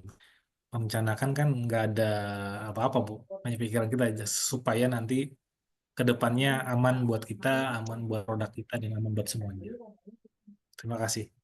Ya, terima kasih banyak Pak Gatot atas materi kita pada siang hari ini yang berjudul Persyaratan Teknis Sistem Proteksi Kebakaran pada Bangunan Gedung dan Lingkungan Tinjau dari Aspek Mekanikal. Mungkin akhir kata, mungkin saya ada kurang atau lebihnya, salah kata, saya mohon maaf. Wa taufiq wa hidayah. Wassalamualaikum warahmatullahi wabarakatuh. Terima kasih banyak Pak Gatot atas materi hari ini. Terima kasih banyak para peserta untuk hari ini. Terima Nanti kasih banyak saya sekali. kirim ke Pentakom atau PT3SM ya, Bu ya, via Iya Bapak. Materi dan Budi ya? SNI-nya. Iya. Ya, saya- Biar agar oke. bisa Ya, terima diupdate. kasih. Terima kasih Siap. banyak Bapak. Ya, saya izin live semuanya ya. Silakan Bapak. Terima kasih semuanya. Assalamualaikum. Ya, Waalaikumsalam warahmatullahi Assalamualaikum wabarakatuh. warahmatullahi wabarakatuh. Waalaikumsalam warahmatullahi wabarakatuh.